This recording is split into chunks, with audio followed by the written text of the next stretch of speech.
Good morning class, আমি সন্তু। তোমরা দেখছো the learning expert 2.0 YouTube channel. তোমাদের সামনে যে ফুড এসআই এবং ক্লার্কশিপের এক্সামটা আসতে চলেছে, তার জন্য ম্যাথের ওপর থেকে আজ সেকেন্ড ক্লাস প্রোভাইড করা হচ্ছে। তো এর আগে অলরেডি আমরা ম্যাথের ওপর থেকে ফার্স্ট ক্লাস করে নিয়েছি। তোমরা প্রত্যেকেই জানো, যারা ফার্স্ট ক্লাসটা করেছো, সেখানে কিন্তু আমরা 25টা কোশ্চেন করেছিলাম এবং তোমাদের প্রত্যেকটা সেটেই কিন্তু 25টা করে কোশ্চেন করানো হবে এবং মিসলেনিয়াস টাইপের কোশ্চেন থাকবে, অর্থাৎ এক্সামে যেমন ধরনের কোশ্চেন আসবে সেই প্যাটার্নেই কিন্তু তোমাদের ক্লাসগুলো করানো হচ্ছে। তাই প্রত্যেককে বলছি, প্রথম থেকে শেষ পর্যন্ত ক্লাস দেখবে, তাহলেই কিন্তু তোমাদের এই ক্লাসগুলো তোমাদের জন্য কিন্তু বেনিফিট হবে। এই ফুড এসআই, ক্লার্কশিপ বা এস্টেটের যে সমস্ত এক্সাম, প্রতিটা এক্সামের জন্যই কিন্তু তোমাদের এই ক্লাসগুলো বেনিফিট পাবে। তো শুরু করছি আজকের ক্লাস। আজকের ক্লাসে ফার্স্ট কোশ্চেন দেখো, যে আয়তক্ষেত্রের দৈর্ঘ্য 5.24 সেন্টিমিটার এবং প্রস্থ 3.24 সেন্টিমিটার, তার কর্ণের দৈর্ঘ্য কত? তো একটা আয়তক্ষেত্রের কর্ণের সূত্র কি, কর্ণের দৈর্ঘ্য কি করে বার করতে হয় আশা করি প্রত্যেকে জানো। আমি এখানে আবার বলে দিচ্ছি। আয়তক্ষেত্রের দৈর্ঘ্য, আমি দৈর্ঘ্যটাকে যদি এল ধরি, আয়তক্ষেত্রের প্রস্থটাকে যদি আমি বি ধরি, অর্থাৎ দৈর্ঘ্য এল ফর লেন্থ আর বি ফর ব্রেথ, সেখান থেকে আমি দৈর্ঘ্য ধরে নিলাম এল আর প্রস্থ ধরে নিলাম কি বি। তাহলে আয়তক্ষেত্রের কর্ণ, এটাকে বলা হয় আয়তক্ষেত্রের কর্ণ, বা যদি আমি এই দিক থেকে আঁকি, এটাকে কি বলা হয়? আয়তক্ষেত্রের কর্ণ। তো এই আয়তক্ষেত্রের কর্ণের লেন্থ কিভাবে বার করব? আয়তক্ষেত্রের কর্ণের লেন্থ হবে দৈর্ঘ্যের স্কোয়ার, অর্থাৎ রুট ওভার এল এর স্কোয়ার প্লাস বি এর স্কোয়ার। রুট ওভার দৈর্ঘ্যের স্কোয়ার প্লাস প্রস্থের স্কোয়ার হলো আয়তক্ষেত্রের কর্ণের দৈর্ঘ্য। তো এখান থেকে দৈর্ঘ্য আর প্রস্থ যেহেতু দেওয়া আছে, তাহলে আয়তক্ষেত্রের আমরা কর্ণের দৈর্ঘ্য এখান থেকে পাবো। তো আয়তক্ষেত্রের কর্ণের দৈর্ঘ্য কত? রুট ওভার দৈর্ঘ্য কত দেওয়া আছে? 5.24 এর স্কোয়ার প্লাস 3.24 স্কোয়ার। আচ্ছা, তোমাদের এক্সামে কিন্তু এইরকম ধরনের কোশ্চেন আসবে, কিছু কিছু কোশ্চেন দেবে যেগুলো একটু ক্যালকুলেটিভ টাইপের হবে, অর্থাৎ তোমাদের একটু ক্যালকুলেশন করতে হবে। তো এরকম ধরনের কোশ্চেন থাকার জন্য আমরা কিন্তু এই টাইপের কোশ্চেন ধীরে ধীরে রাখবো তোমাদের প্রত্যেকটা সেটে, যাতে করে এক্সাম প্যাটার্নে, মানে এক্সামে যেমন ধরনের কোশ্চেন তোমাদের সলভ করতে হয়, সেটা ফিল তোমরা এখান থেকে নিতে পারো। সেই কারণে কিন্তু আমি এই কোশ্চেনটা ইচ্ছা করে রেখেছি। আমি এখানে চাইলে ইজি নাম্বার রাখতে পারতাম, যাতে করে সহজে তোমাদের এই স্কোয়ার নাম্বার বার করে তাকে অ্যাডিশন করে তার বর্গমূল বার করতে পারতে। তো এখানে কিছু না, এখানে সিম্পলি তোমরা বর্গ বার করবে। 524-এর বর্গ কত? তো এখানে 4 4 16, 6 হাতে 1, 4 2 8 রেখে 9, 4 5 20, তারপর 4 2 8, 2 2 4, 5 2 10, এদিকে 4 5 20, শূন্য হাতে 2, 5 2 10 আর 2 যোগ করলে হবে 12, 2 হাতে 1, 5 5 25 আর 1 হবে কত? 26। যোগ করো, এখান থেকে 5 6, 8 আর 9 17, 7 হাতে 1, 4 আর 1 যোগ করলে হচ্ছে 5 আর 2 2 যোগ করলে 4, 6 আর 1 7, 2। কটার পরে দশমিক বসবে? দুটো, চারটের পরে দশমিক বসবে, এখানে দশমিক বসে গেল। তাহলে 5.24 এর স্কোয়ার ভ্যালু পেয়ে গেলে কত? স্কোয়ার ভ্যালু পেয়ে গেলে 27.4576 প্লাস, এবার 324-এর স্কোয়ার কত সেটা বার করো। বার করার পরে লাস্টে দশমিক, লাস্টের দিক থেকে 4টে ঘর বাদ দিয়ে দেবে, দিলে দশমিকেরটা কোনো অসুবিধা থাকবে না, কারণ এখানে দুটো ঘর, এখানে দুটো ঘর, 4টে ঘর দশমিক এগিয়ে আসবে। তো 4 4 16, 6 হাতে 1, 4 2 8 রেখে 9, 3 4 12, 4 2 8, 2 2 4, 3 2 6, গুণ করো, 3 4 12, 2 হাতে 1, 3 2 6 আর 1 7, 3 3 হবে 9। যোগ করো, এখানে 6 8 আর 9 17, 7 হাতে 1, 2 আর 1 3, 4 আর 3 7, 7 আর 2 9, 7 6 13 আর 1 14, 4 হাতে 1, 9 আর 1 হবে 10। তো এখান থেকে দশমিকের পরে 4টে সংখ্যা বাদ দিয়ে দাও, তাহলে এখান থেকে পেয়ে গেলে 3.24 এর স্কোয়ার কত? 10.4976। এগুলোকে সিম্পলি যোগ করো, যোগ করলে এখান থেকে পাচ্ছ কত? 6 আর 6 যোগ করলে 12, 2 হাতে 1, 7 7 14 আর 1 ছিল 15, 5 হাতে 1, 9 আর 1 10, 10 আর 5 15, 15 5 হাতে 1, 4 আর 1 5, 5 আর 4 যোগ করলে হচ্ছে 9, তারপর 0 আর 7 যোগ করলে 7, আর এদিকে 2 আর 1 যোগ করলে 3, মানে 6 পয়েন্ট সামথিং আসবে। এবং অপশানে দেখতে পাচ্ছ অপশানগুলো একদম গায়ে গায়ে, অর্থাৎ তোমাকে বর্গমূল এখানে করতে হবে। তো এখানে আমি লেফট হ্যান্ড সাইডে নিচ্ছি 37.9552, এর বর্গমূল বার করব। কালারটা একটু চেঞ্জ করে নিই, তাহলে বুঝতে সুবিধা হবে। তো এখানে বর্গমূল করার নিয়ম কি, দুটো দুটো করে আমরা পেয়ার ধরবো, লাস্টের দিক থেকে দুটো পেয়ার দুটো পেয়ার দুটো পেয়ার। তাহলে এখানে ফার্স্টে 6 6 36 হয়ে গেল, এখান থেকে 1 নামলো, তারপরে দুটো পেয়ার একসাথে নামবে। 6-এর ডবল কত, 6-এর ডবল 12, 12 এখানে যদি আমি 2 বসাই তাহলে 195 বেশি হয়ে যাবে, তাহলে এখানে 1 বসাবো। 1 বসানোর মানে হলো এখানে এখানে যেহেতু দশমিক আছে তো এখানে দশমিক বসে গেল, এখানে 1 বসালাম, 1 বসালাম মানে 121। এরপর আর করার দরকার নেই, এরপর এবার অপশানের দিকে ফলো করো। দেখো 6.1 দিয়ে শুরু কোন অপশান আছে, তো এখানে দেখতে পাচ্ছ অপশানে আছে 6.325, তো এই অপশানটা কেটে গেল। আছে 6.2, তো এটাও কেটে গেল। এটা আছে দেখো 6.0, তো এই অপশানটাও কেটে গেল।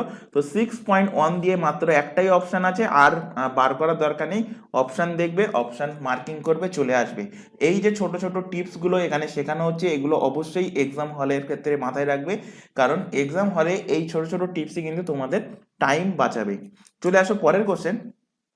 পারিশ্রমিক 25% বৃদ্ধি পাওয়ায় এক ব্যক্তির বর্তমান পারিশ্রমিক 25 টাকা, বৃদ্ধির পূর্বে ওই ব্যক্তির পারিশ্রমিক কত ছিল? তো পারিশ্রমিক কত বৃদ্ধি পেয়েছে? 25% বৃদ্ধি পেয়েছে। এটা সব থেকে শর্টকাট প্রসেস কি, 25%-এর ফ্র্যাকশন ভ্যালু পড়িয়েছি। কত? 25% ফ্র্যাকশন ভ্যালু হলো 4 টাকা, অর্থাৎ আগে 4 টাকা ছিল, এখন কত টাকা হয়েছে? 1 টাকা কি হয়েছে? 1 টাকা বেড়েছে, মানে এখন হয়েছে 5 টাকা। এই 5-এর ভ্যালুই দেখো বলা আছে কত? 25। আগে পূর্বে কত পারিশ্রমিক ছিল বার করতে বলেছে, মানে 4-এর ভ্যালু বার করতে বলেছে। তো 5 মানে 25, 1 মানে 25/5, 4 মানে কত? 4 মানে 25/5 ইন্টু 4, 5 দিয়ে কাটো, 5 5-এ 25, অর্থাৎ আগে কত টাকা পেত? 20 টাকা পেত পারিশ্রমিক হিসাবে। তো অপশন নাম্বার বি এর কিন্তু সঠিক অ্যান্সার হবে। এর আরেকটা প্রসেস দেখিয়ে দিই, এটা তো শর্টকাট প্রসেস। যারা রেগুলার বেসিসে আমাদের ম্যাথস বাই সন্তু স্যার বলে যে চ্যানেলটা আছে, সেই চ্যানেল থেকে যারা রেগুলার বেসিসে ক্লাসটা করো, সেখানে কিন্তু পড়িয়েছি। তো ক্লাস যারা করেছো তারা বুঝতে পেরেছো। আরেকটা ভাবে বুঝিয়ে দিই আদার্স স্টুডেন্টদের জন্য, কারণ এখানে অন্যান্য স্টুডেন্টরাও আছে। তো এখানে কি বলেছে? 25% বৃদ্ধি পেয়েছে। তো 25% বৃদ্ধি পাওয়ার পরে কি, সাপোজ ধরো আগে তার পারিশ্রমিক 100 টাকা ছিল, তাহলে তার উপরে যদি 25% বৃদ্ধি পায়, তাহলে এখন কত টাকা হয়েছে? এখন হয়েছে 125 টাকা। তো এই 125-এর ভ্যালুই কিন্তু বলা আছে কত? 125-এর ভ্যালু, মানে এটা ছিল আগের পারিশ্রমিক 100 টাকা আমি ধরে নিয়েছি, তার উপর 25% যদি বৃদ্ধি পায়, তাহলে এখন পারিশ্রমিক কত? এখন পারিশ্রমিক 125 টাকা। এবং এই 125-এর ভ্যালুই দেখো বলে দিয়েছে কোশ্চেনে 25 টাকা, তার মানে 125 মানে 25 টাকা।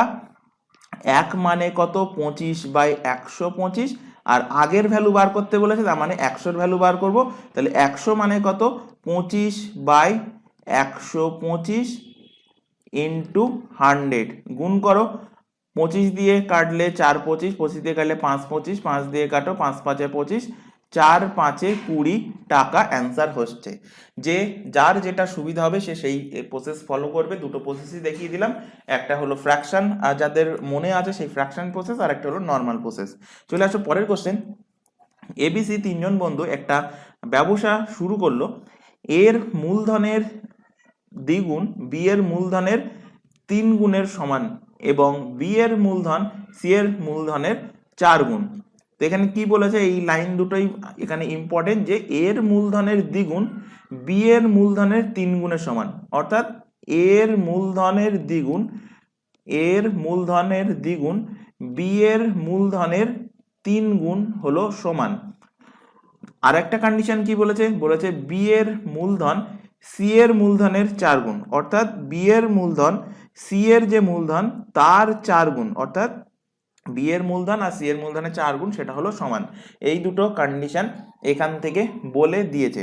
এবার এখানে বলেছে বছরের শেষে তাদের 16,500 টাকা লাভ হয়, তাহলে বি কত টাকা পাবে, অর্থাৎ বি এর লভ্যাংশ কত? তো ফার্স্টে এখানে এ বি আর সি এই ভ্যালুটাকে আমাদের ইকুয়াল করতে হবে, তারপরে এখান থেকে এ বি সি এর রেশিও বার করতে হবে, তারপর সেই রেশিও থেকে আমরা পেয়ে যাব যে বি এর লভ্যাংশ কত। তো ফার্স্টে এখানে দেখো যে এখানে 3b আছে, আর এখানে কি আছে? এখানে আছে 4, এখানে শুধু বি আছে, আর এখানে 3b আছে। অর্থাৎ আমি যদি এই বিটাকে 3b তে কনভার্ট করি, তাহলে আমি ইজিলি এখানে ইকুয়াল টু বসাতে পারবো। অর্থাৎ 2a equal to 3b equal to something যে ভ্যালুটা আসবে সেইটা আমি c এর ভ্যালু বসাতে পারবো। তো এখানে আমি 3 গুণ করে দিই, তাহলে 3 গুণ করলে 3b হচ্ছে, তাহলে সমানের ডান সাইডেও 3 গুণ করতে হবে, অর্থাৎ 3 ইন্টু 4c, তার মানে 3b ইকুয়াল টু কত হচ্ছে 12c। তাহলে এবার আমি 3b এর জায়গায় 3b এর ইকুয়াল টু যদি আমি 12c লিখি তাহলে আমি পাশাপাশি লিখতে পারবো, অর্থাৎ এখানে বলতে চাইছি এইটা যে 2a equal to 3b equal to 3b মানে কি পেয়েছি, 3b মানে পেয়েছি 12c, তো 12c এখানে বসাবো। এবার খেয়াল করো, এর আগের দিনের ক্লাসেই আমি পড়িয়েছিলাম যদি এই রকম কন্ডিশন থাকে, এখান থেকে আমার যদি a is to b is to c অর্থাৎ a b c এর রেশিও যদি বার করতে হয় তাহলে কিভাবে বার করব, তো এর নিচে রেশিওটা আমি কিভাবে লিখবো, এর নিচে যখন রেশিও লিখবো তখন এই যে 2a, এই 2a যে ভ্যালুটা এটার উপরে আমি আঙুল দিয়ে চেপে রাখবো, বাকি যে ভ্যালু দুটো দেখতে পাচ্ছি অর্থাৎ 3 এবং 12 সেই দুটোকে গুণ আকারে আমি এখানে লিখবো। তো এর নিচে লিখবো কি 3 ইন্টু 12। একইভাবে বি এর ক্ষেত্রে কি করব, বি এর ক্ষেত্রে এই 3b এর উপরে আঙুল চেপে রাখবো, অর্থাৎ বি এর যে ভ্যালুটা দেওয়া আছে সেটার উপর আঙুল চেপে রাখবো, বাকি যে দুটো দেখতে পাচ্ছি 2 আর 12 সেই দুটোকে আমি গুণ আকারে লিখবো। একইভাবে সি এর ক্ষেত্রে কি, সি এর ক্ষেত্রে 12 এর উপরে চেপে রাখবো, তাহলে এখানে পড়ে থাকছে 2 আর 3, তো 2 আর 3টাকে আমি এখানে গুণ আকারে লিখলাম। এবার দেখো প্রত্যেকটার মধ্যে কিন্তু 6 কমন আছে, অর্থাৎ এখানে 3 দুগুণ 6 কেটে দিলাম, এখানে 6 যদি কাটি তাহলে 6 2 12, এখানেও একইভাবে 2, তাহলে এবার আর এর মধ্যে কাটাকুটি যাচ্ছে না, অর্থাৎ এখানে 3 2 6, এখান থেকে থাকছে 2 2 4 আর এখান থেকে থাকছে 1, অর্থাৎ 6:4:1 এখানে রেশিও হচ্ছে। এবার এখান থেকে দেখো বি এর লভ্যাংশ কত, বি এর লভ্যাংশ হলো 4 বাই 6 আর 4 10 আর 1 11, 4-এর 11 অংশ মানে 11 ভাগের মধ্যে 4 ভাগ বি পাবে, কত টাকার, 16,500 টাকার, যেটা দেখো কোশ্চেনে বলা আছে। কাটাকুটি করো এবার সিম্পলি, এখানে কাটাকুটি করলে 11 1 11, 5 11 55, অর্থাৎ এখান থেকে গুণ করো 4 15, 4 15 হচ্ছে কত 60 আর ডবল জিরো, তাহলে বি কত টাকা পাবে, বি পাবে 6,000 টাকা। অপশন বি এর কিন্তু সঠিক অ্যান্সার হবে। চলে আসো পরবর্তী কোশ্চেন, 180 টাকার 0.12% মানে কত টাকা। তো এইরকম ধরনের কোশ্চেন কিন্তু তোমাদের এক্সামে থাকবে, যেগুলো তোমরা এক লাইনে সলভ করে অ্যান্সার বার করতে পারবে। তোমরা ফার্স্ট কোশ্চেনে যেমন দেখেছো যে ফার্স্ট কোশ্চেনটা কিন্তু অনেকটা ক্যালকুলেটিভ ছিল, তো তোমাদের যেহেতু সামনে ফুড এসআর এক্সামে আসতে চলেছে তার রেসপেক্টে বলছি, ফুড এসআর এক্সামে 50টা ম্যাথ থাকবে, তো 50টা ম্যাথ যদি এই প্রথম কোশ্চেনের মতো দেয় তাহলে কিন্তু সলভ করা সম্ভব নয়। তাই এক্সামিনার এইভাবে কোশ্চেন সেট করবে যে কিছু কোশ্চেন দেখেই সলভ করতে পারবে, কিছু কোশ্চেন 1 লাইন 2 লাইন তোমাদের সলিউশন বার করতে হবে তারপরে সলভ করতে পারবে, কিছু কোশ্চেন প্রথম কোশ্চেনের মতো কিন্তু একটু ক্যালকুলেটিভ থাকবে, সেখানে ক্যালকুলেশন করে বার করতে হবে, তাই মিলিমিশে থাকবে। তাই প্রত্যেককে বলছি এখন থেকে যে ক্লাসগুলো করানো হচ্ছে প্রথম থেকে শেষ পর্যন্ত ক্লাসটা করো, এবং যে কোশ্চেনগুলো করানো হচ্ছে সেগুলো বাড়িতে অবশ্যই 3 থেকে 4 বার প্র্যাকটিস করো, কারণ এই টাইপের কোশ্চেনই কিন্তু তোমরা এক্সাম হলে পাবে। তো এখানে দেখো বলেছে কি 180 টাকার 0.12%, তো পার্সেন্ট মানে কি, পার্সেন্ট মানে আমি নিচে 100 বসালাম, পয়েন্ট তুলে দিলাম, পয়েন্ট তুলে দিয়ে নিচে 100 বসালাম। এবার একটুখানি তোমরা অপশানের দিকে খেয়াল করবে, তোমাদের প্রত্যেককে বলছি যখনই কোনো অঙ্ক করবে প্রত্যেকটা অঙ্ক করার সময় অঙ্কটা পড়ার পাশাপাশি অপশানটা একটুখানি দেখে নেবে। অপশানে দেখো এখানে আছে পয়সা একক, কিন্তু যখন অঙ্কটা দিয়েছে অঙ্কটা দেওয়ার এখানে দেখো 180 টাকার এত পার্সেন্ট মানে 0.12% মানে কত, তো 0.12% যদি বার করি তাহলে সেটা বেরোবে কোন এককে, বেরোবে টাকার এককে, কিন্তু আমার এখানে অপশন অনুযায়ী আমার জানতে চাইছে কি পয়সার এককে, তাই আমি এটাকে পয়সাতে কনভার্ট করব। তো পয়সাতে কনভার্ট করা মানে কি, পয়সাতে কনভার্ট করা মানে টাকার সাথে 100 গুণ, তাই টাকার সাথে উপরে আমি 100 গুণ করলাম। এবার এই 100 এখান থেকে কেটে গেল, 0 0 কেটে গেল, তাহলে পড়ে থাকলো কি 18 ইন্টু 12, নিচে থাকলো কত 10, 18 আর 12 গুণ করো, 18 12 গুণ করলে কত হবে, 18 10কে 180, 18 দুগুণ 36 মানে যোগ করলে হচ্ছে কত, যোগ করলে হচ্ছে 216, তো ওপরে আসছে 216 নিচে 10, তাহলে 10 আছে উপরে উঠে গেলে হয়ে যাবে কত, পয়েন্ট চলে আসবে 21.6 অ্যান্সার আসবে, যেটা আছে দেখো অপশন বি তে, তো অপশন নাম্বার বি এর কিন্তু সঠিক অ্যান্সার হবে। চলে আসো পরের কোশ্চেন। আচ্ছা এখানে তোমাদের একটা ছোট ইনফরমেশন দেওয়ার আছে, যারা রেগুলার বেসিসে ক্লাস করে তারা প্রত্যেকেই জানো, কিন্তু আমাদের প্রত্যেকটা ক্লাসে নতুন ক্যান্ডিডেট অ্যাড হয়, সেই কারণে কিন্তু আমরা ইনফরমেশনটা দিয়ে থাকি। তো তোমরা এখন যে ক্লাসটা করছো সেটা মূলত ফুড এসআই এবং ক্লার্কশিপ এক্সামের ওপরে টার্গেট করে ম্যাথের ক্লাস তোমাদের করানো হচ্ছে। এছাড়া অন্যান্য এক্সামের জন্য যে ম্যাথের ক্লাসগুলো, যেমন এখানে যে সমস্ত এক্সামের নাম দেখতে পাচ্ছ, প্রত্যেকটা এক্সামের জন্য কিন্তু তোমাদের এই চ্যানেলে জিকে জিএস কারেন্ট অ্যাফেয়ার্স প্রত্যেকটা যে সাবজেক্টগুলো আছে প্রত্যেকটা এক্সামে, যেমন GK GS current affairs English reasoning math, প্রতিটা ক্লাস কিন্তু সম্পূর্ণ ফ্রিতে লাইভ ক্লাস প্রোভাইড করা হয়। লাইভ ক্লাস অ্যাটেন্ড না করতে পারলে ক্লাস থেকে যায় রেকর্ডেড ফরম্যাটে, সুতরাং তোমরা রেকর্ডেড ফরম্যাটে ক্লাসগুলো পরে টাইম মতো দেখে নিতে পারবে। যে এক্সামগুলোর নাম দেখতে পাচ্ছ প্রত্যেকটা এক্সামের জন্য আমাদের আলাদা আলাদা হোয়াটসঅ্যাপ গ্রুপ অর্থাৎ হোয়াটসঅ্যাপ ব্যাচ ওপেন করা আছে। এই ব্যাচে যদি অ্যাড হতে চাও, নিচে যে হোয়াটসঅ্যাপ নাম্বার দেখতে পাচ্ছ এই নাম্বারে আমাদেরকে ইনফর্ম করো।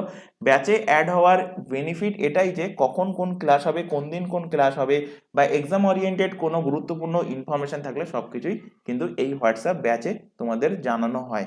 তাই প্রত্যেককে বলছি, যদি তোমরা এই সমস্ত এক্সামের জন্য প্রিপারেশন নাও তাহলে অবশ্যই কিন্তু হোয়াটসঅ্যাপ গ্রুপে যুক্ত হয়ে যাবে।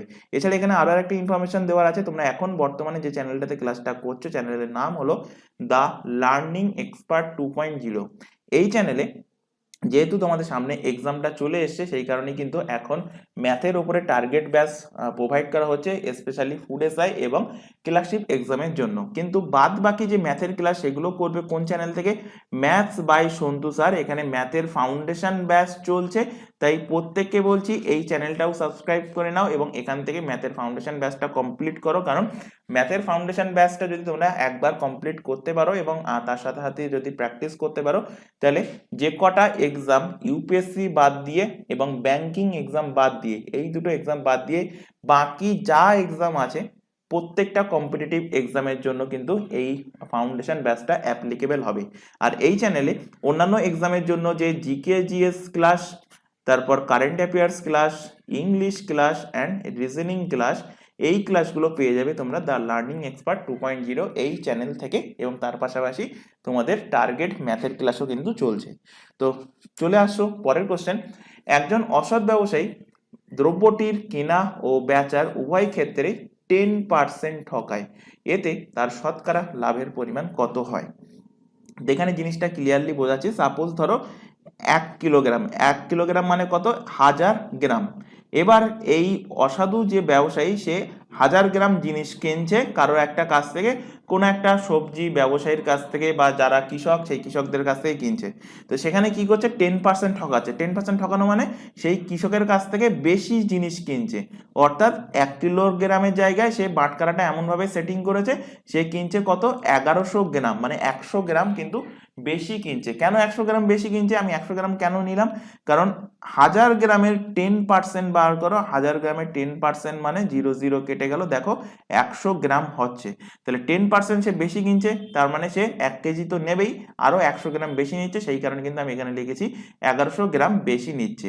একই লজিকে এই ব্যবসায়ীটা যখন বাজারে এসে কোনো একটা কাস্টমারকে বিক্রি করছে, সেখানেও সে 10% কি করছে? 10% ঠকাচ্ছে, অর্থাৎ সেই কাস্টমারকে কত গ্রাম কম দিচ্ছে?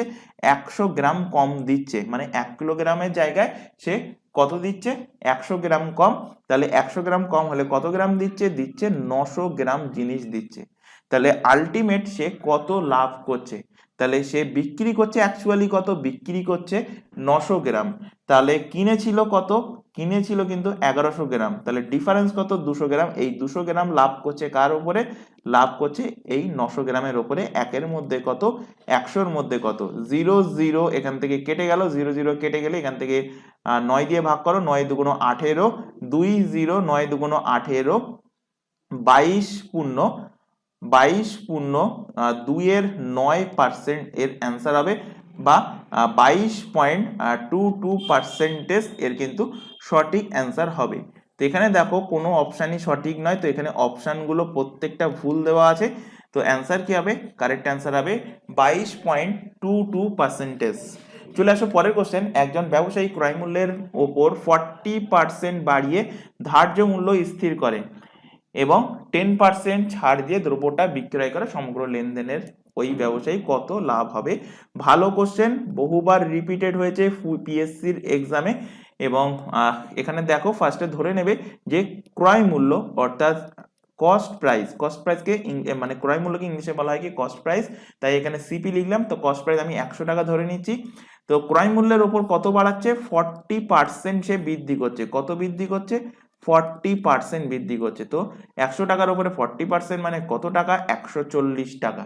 এবার এই 140 টাকা বাড়ানোর পরে আবার কি করছে, এর থেকে 10% ডিসকাউন্ট দিয়ে জিনিসটা কাস্টমারকে বিক্রি করছে। তাহলে 140 টাকার জিনিসের উপরে যদি আমি 10% ডিসকাউন্ট দেই, তাহলে কত টাকায় আমি জিনিসটা বিক্রি করছি, 90 টাকায় জিনিসটা বিক্রি করছি। অর্থাৎ 90 টাকায় যদি জিনিসটা বিক্রি করি, তাহলে আমি কত টাকায় বিক্রি করছি, দেখো এখানে 0 0 কেটে গেল, কাটলে এখানে কত হচ্ছে, গুণ করলে হচ্ছে 9 14 9 14 কত, 126, অর্থাৎ 126 টাকায় আমি জিনিসটা বিক্রি করছি। তো এটা কি পেলাম, এটা পেলাম আমি সেলিং প্রাইস অর্থাৎ এসপি পেলাম।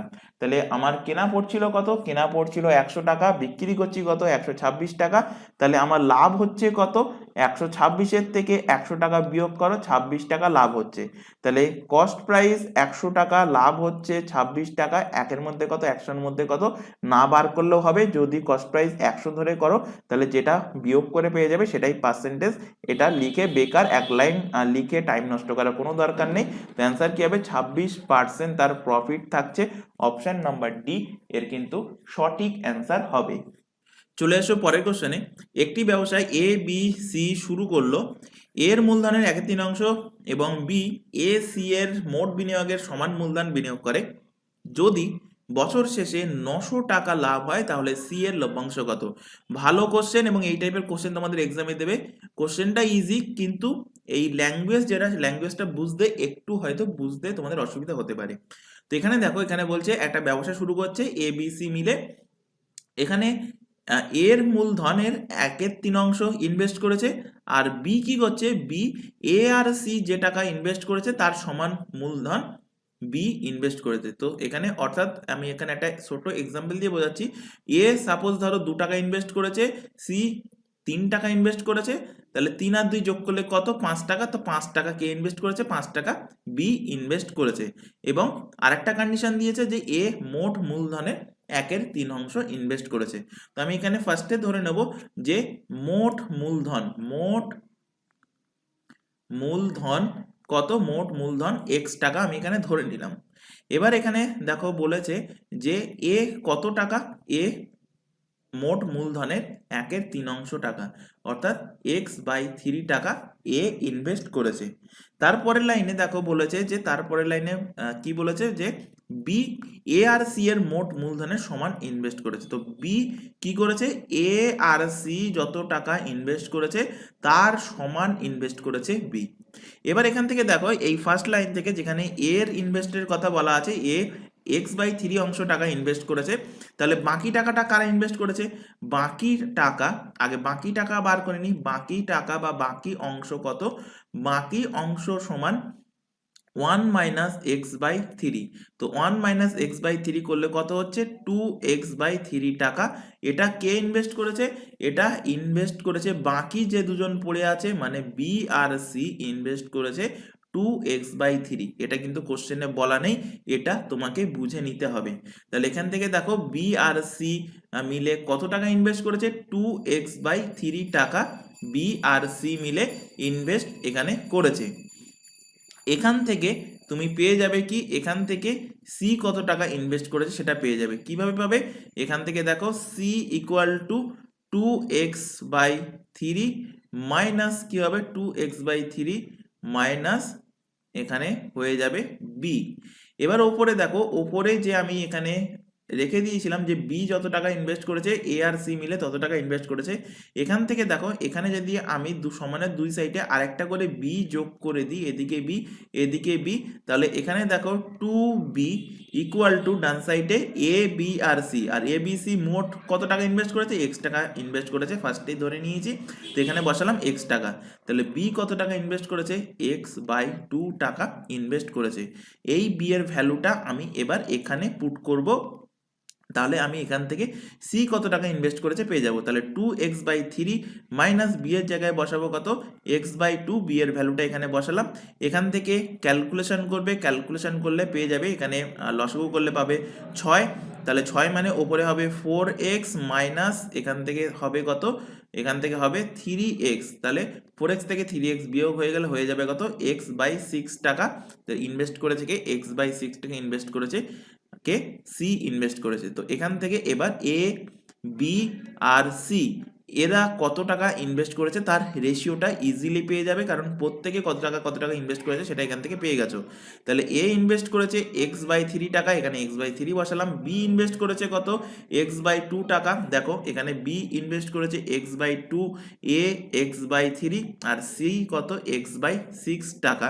তো সি এর নিচে বসালাম x/6, ওপরে x আছে, প্রত্যেকটা x কেটে গেল, নিচে আছে 3, 2 আর 6, 3, 2 আর 6 এর যদি লসাগু করো, লসাগু কত হবে, লসাগু 6ই হবে। তাই প্রত্যেকের সঙ্গে যদি আমি 6 গুণ করি তাহলে এর নিচে কি বসবে, এর নিচে 3 এর সঙ্গে 6 গুণ মানে উপরে 6 হবে, তাহলে কাটাকুটি করলে কত হবে 2, এখানে হবে 3 আর এখানে হবে 1, অর্থাৎ A/B/C এর রেশিও কত পাবে, 2:3:1 এখান থেকে রেশিও পাবে। তাহলে এখান থেকে সি এর লভ্যাংশ কত, সি এর লভ্যাংশ হবে 1 এগুলো যোগ করো, 3 আর 4 আর 2 যোগ করে হবে 6 ইন্টু কত টাকা ছিল টোটাল 900 টাকা, কাটাকুটি করো, সি এর লভ্যাংশ কত, এখান থেকে পেয়ে যাবে 6×15=90, অর্থাৎ সি এর লভ্যাংশ হলো 150 টাকা। অপশান বি এর কিন্তু সঠিক অ্যান্সার হবে। এই কোশ্চেনটা খেলা কোথায়, খেলা কিন্তু এই যে বক্স করেছি এখানে খেলা, এখানে কিন্তু সমানের দু সাইডে বি যোগ করে নিতে হবে, তাহলে তোমরা বি এর যে ভ্যালুটা সেই বি এর ভ্যালুটা এখান থেকে পেয়ে যাবে। তো কোশ্চেনটা এই ক্লাসটা হয়ে যাওয়ার পর কোশ্চেনটা কিন্তু অবশ্যই তোমরা বাড়িতে 3 থেকে 4 বার প্র্যাকটিস করবে, তাহলেই কিন্তু তোমাদের এই টাইপের কোশ্চেন যদি দেয় তাহলে কিন্তু বুঝতে পারবে যে এই কোশ্চেনগুলো কিভাবে সলভ করতে হয়। চলে আসো পরের কোশ্চেন। বার্ষিক কত সুদের হারে কোনো আসলের সুদের পরিমাণ 10 বছরে আসলের 3/5 গুণ হবে। তো এখানে কি বলেছে, এখানে আসল বলা আছে আর সুদ বলা আছে। 10 বছরে কি হবে, 10 বছরের সরল সুদ কি হবে, আসলের 3/5 গুণ। তো আসল যদি আমি 5 টাকা ধরি তাহলে সুদ কত হবে, আসলের 3/5 গুণ। তাহলে আসল 5 টাকা ধরেছি, আসলের 3/5 গুণ, গুণ করো, 5 কেটে গেল, অর্থাৎ সুদ হবে কত, সুদ হবে 3 টাকা। এবার এখান থেকে সুদের হার ইজিলি বার করতে পারবে, কিভাবে বার করতে পারবে, ইন্টারেস্ট ইকুয়াল টু PTR/100, অর্থাৎ সরল সুদের যে সূত্র সেই সূত্রে বসাবো। ইন্টারেস্ট কত, ইন্টারেস্ট পেয়েছি 3 টাকা, তো ইন্টারেস্টের ঘরে 3 লিখবো। আসল কত, আসল 5 টাকা, এখানে 5 লিখলাম। সময় টি এর ভ্যালু কত, এখানে বলা আছে 10 বছর, তো এখানে 10 লিখবো। আর এর ভ্যালু বার করতে হবে বাই, এখানে কত হবে 100, 0 0 এখান থেকে কেটে গেল, 5 দিয়ে কাটো, 5 2 10, কোনাকুনি গুণ করলে আর এর ভ্যালু কত হবে, আর এর ভ্যালু পাবে 6%, যেটা দেখো আছে অপশন এতে। অপশন নাম্বার এ এর কিন্তু সঠিক অ্যান্সার হবে। চলে আসো পরের কোশ্চেন। এ বি একটি কাজ যথাক্রমে 28 দিন এবং 35 দিনে করে, 35 দিনে করতে পারে। তারা একসাথে কাজটা শুরু করলে কিছুদিন পর এ চলে গেল, বাকি কাজটা বি 17 দিনে শেষ করলো, তাহলে কতদিন পর এ চলে গিয়েছিল। ভালো কোশ্চেন, এই টাইপের কোশ্চেনও কিন্তু তোমরা এক্সামে পাবে, ইম্পর্টেন্ট কোশ্চেন, মাথায় রাখবে। কোশ্চেনে দেখো বলেছে এ একা কাজ করলে কতদিনে করতে পারবে, 28 দিনে। বি একা কাজ করলে কতদিনে করতে পারবে, 35 দিনে। 28 35-এর লসাগু নাও, 28 35-এর লসাগু নিলে কত হচ্ছে, 28 35-এর লসাগু এখানের থেকে নাও 28 35, 7 দিয়ে যাচ্ছে, 4 সাথে 28, 5 সাথে 35, তো এখান থেকে লসাগু পেলে কত, 140। এটাই কিন্তু টোটাল ওয়ার্ক। তো এখান থেকে এবার এ এর এফিসিয়েন্সি বি এর এফিসিয়েন্সি পেয়ে যাবে। কিভাবে পাবে, 140-কে 28 দিয়ে ভাগ করতে হবে। কিভাবে ভাগ করবে, ভাগ করার একটা সহজ পদ্ধতি বলে দিচ্ছি। লসাগু বার করার সময় কি করেছিলে, এই যে লসাগু 7 4 এবং 5 এর গুণ বার করেছিলে, তাহলে 7 4 আর 5 গুণ করলে কত হয়, 140। তো একে আমি ভাগ করব কি দিয়ে, এর এফিসিয়েন্সি বার করার জন্য 28 দিয়ে ভাগ করব। তো 28 মানে কত, 28 মানে 7 আর 4 এর গুণফল হলো 28, তো এইটুকু অংশ কেটে যাবে, পড়ে থাকছে কি 5, তাহলে এখান থেকে 5 বসালে এর এফিসিয়েন্সি। তো আশা করি এখান থেকে বোঝাতে পারলাম কিভাবে করবে। তাহলে লসাগু দেখেই এবার বুঝতে পারবে যে এখানে কোনটার গুণফল 35। তো 7 আর 5 এর গুণফল 35, পড়ে থাকছে 4, তার মানে 140-কে 35 দিয়ে ভাগ করলে কত হবে, 4 হবে। 140-কে 35 দিয়ে ভাগ করলে, তাহলে সেটাই পেয়ে গেলে বি এর এফিসিয়েন্সি। এ আর বি এর এফিসিয়েন্সি পেয়ে গেলে কত, এ আর বি এর এফিসিয়েন্সি পেয়ে গেলে এ এর 5 আর বি এর হলো 4। এবার দেখো এখানে কি বলেছে, বাকি কাজটা বি 17 দিন শেষ করলো, অর্থাৎ কিছুদিন পর এ চলে গেল, তারপর বাকি যে কাজটা সেটা বি 17 দিন করলো। তাহলে বি 17 দিন ধরে কত ইউনিট কাজ করেছে? 17 দিন, প্রতিদিন যদি 4 ইউনিট কাজ করে তাহলে 17 দিনে কাজ করবে 17 ইন্টু 4 ইউনিট কাজ। তাহলে 17 ইন্টু 4 মানে কত? 17 ইন্টু 4 গুণ করলে হবে 68। তো 68 ইউনিট কাজ বি একা লাস্ট 17 দিনে করেছে। তাহলে সেই 68 ইউনিট যদি বাদ দিয়ে দিই তাহলে বাকি কাজ যেটা থাকবে সে কাজটা অবশ্যই তাহলে এ আর বি মিলে করেছে প্রথমে। তো এখান থেকে আমি বিয়োগ করছি, বিয়োগ করলে এখান থেকে হবে 2, আর এখানে 6 এর আগে 7, এখান থেকে হবে 7, অর্থাৎ 72 আসছে। এই 72 ইউনিট যে কাজটা এটা প্রথমে এ আর বি মিলে কিন্তু করেছিল।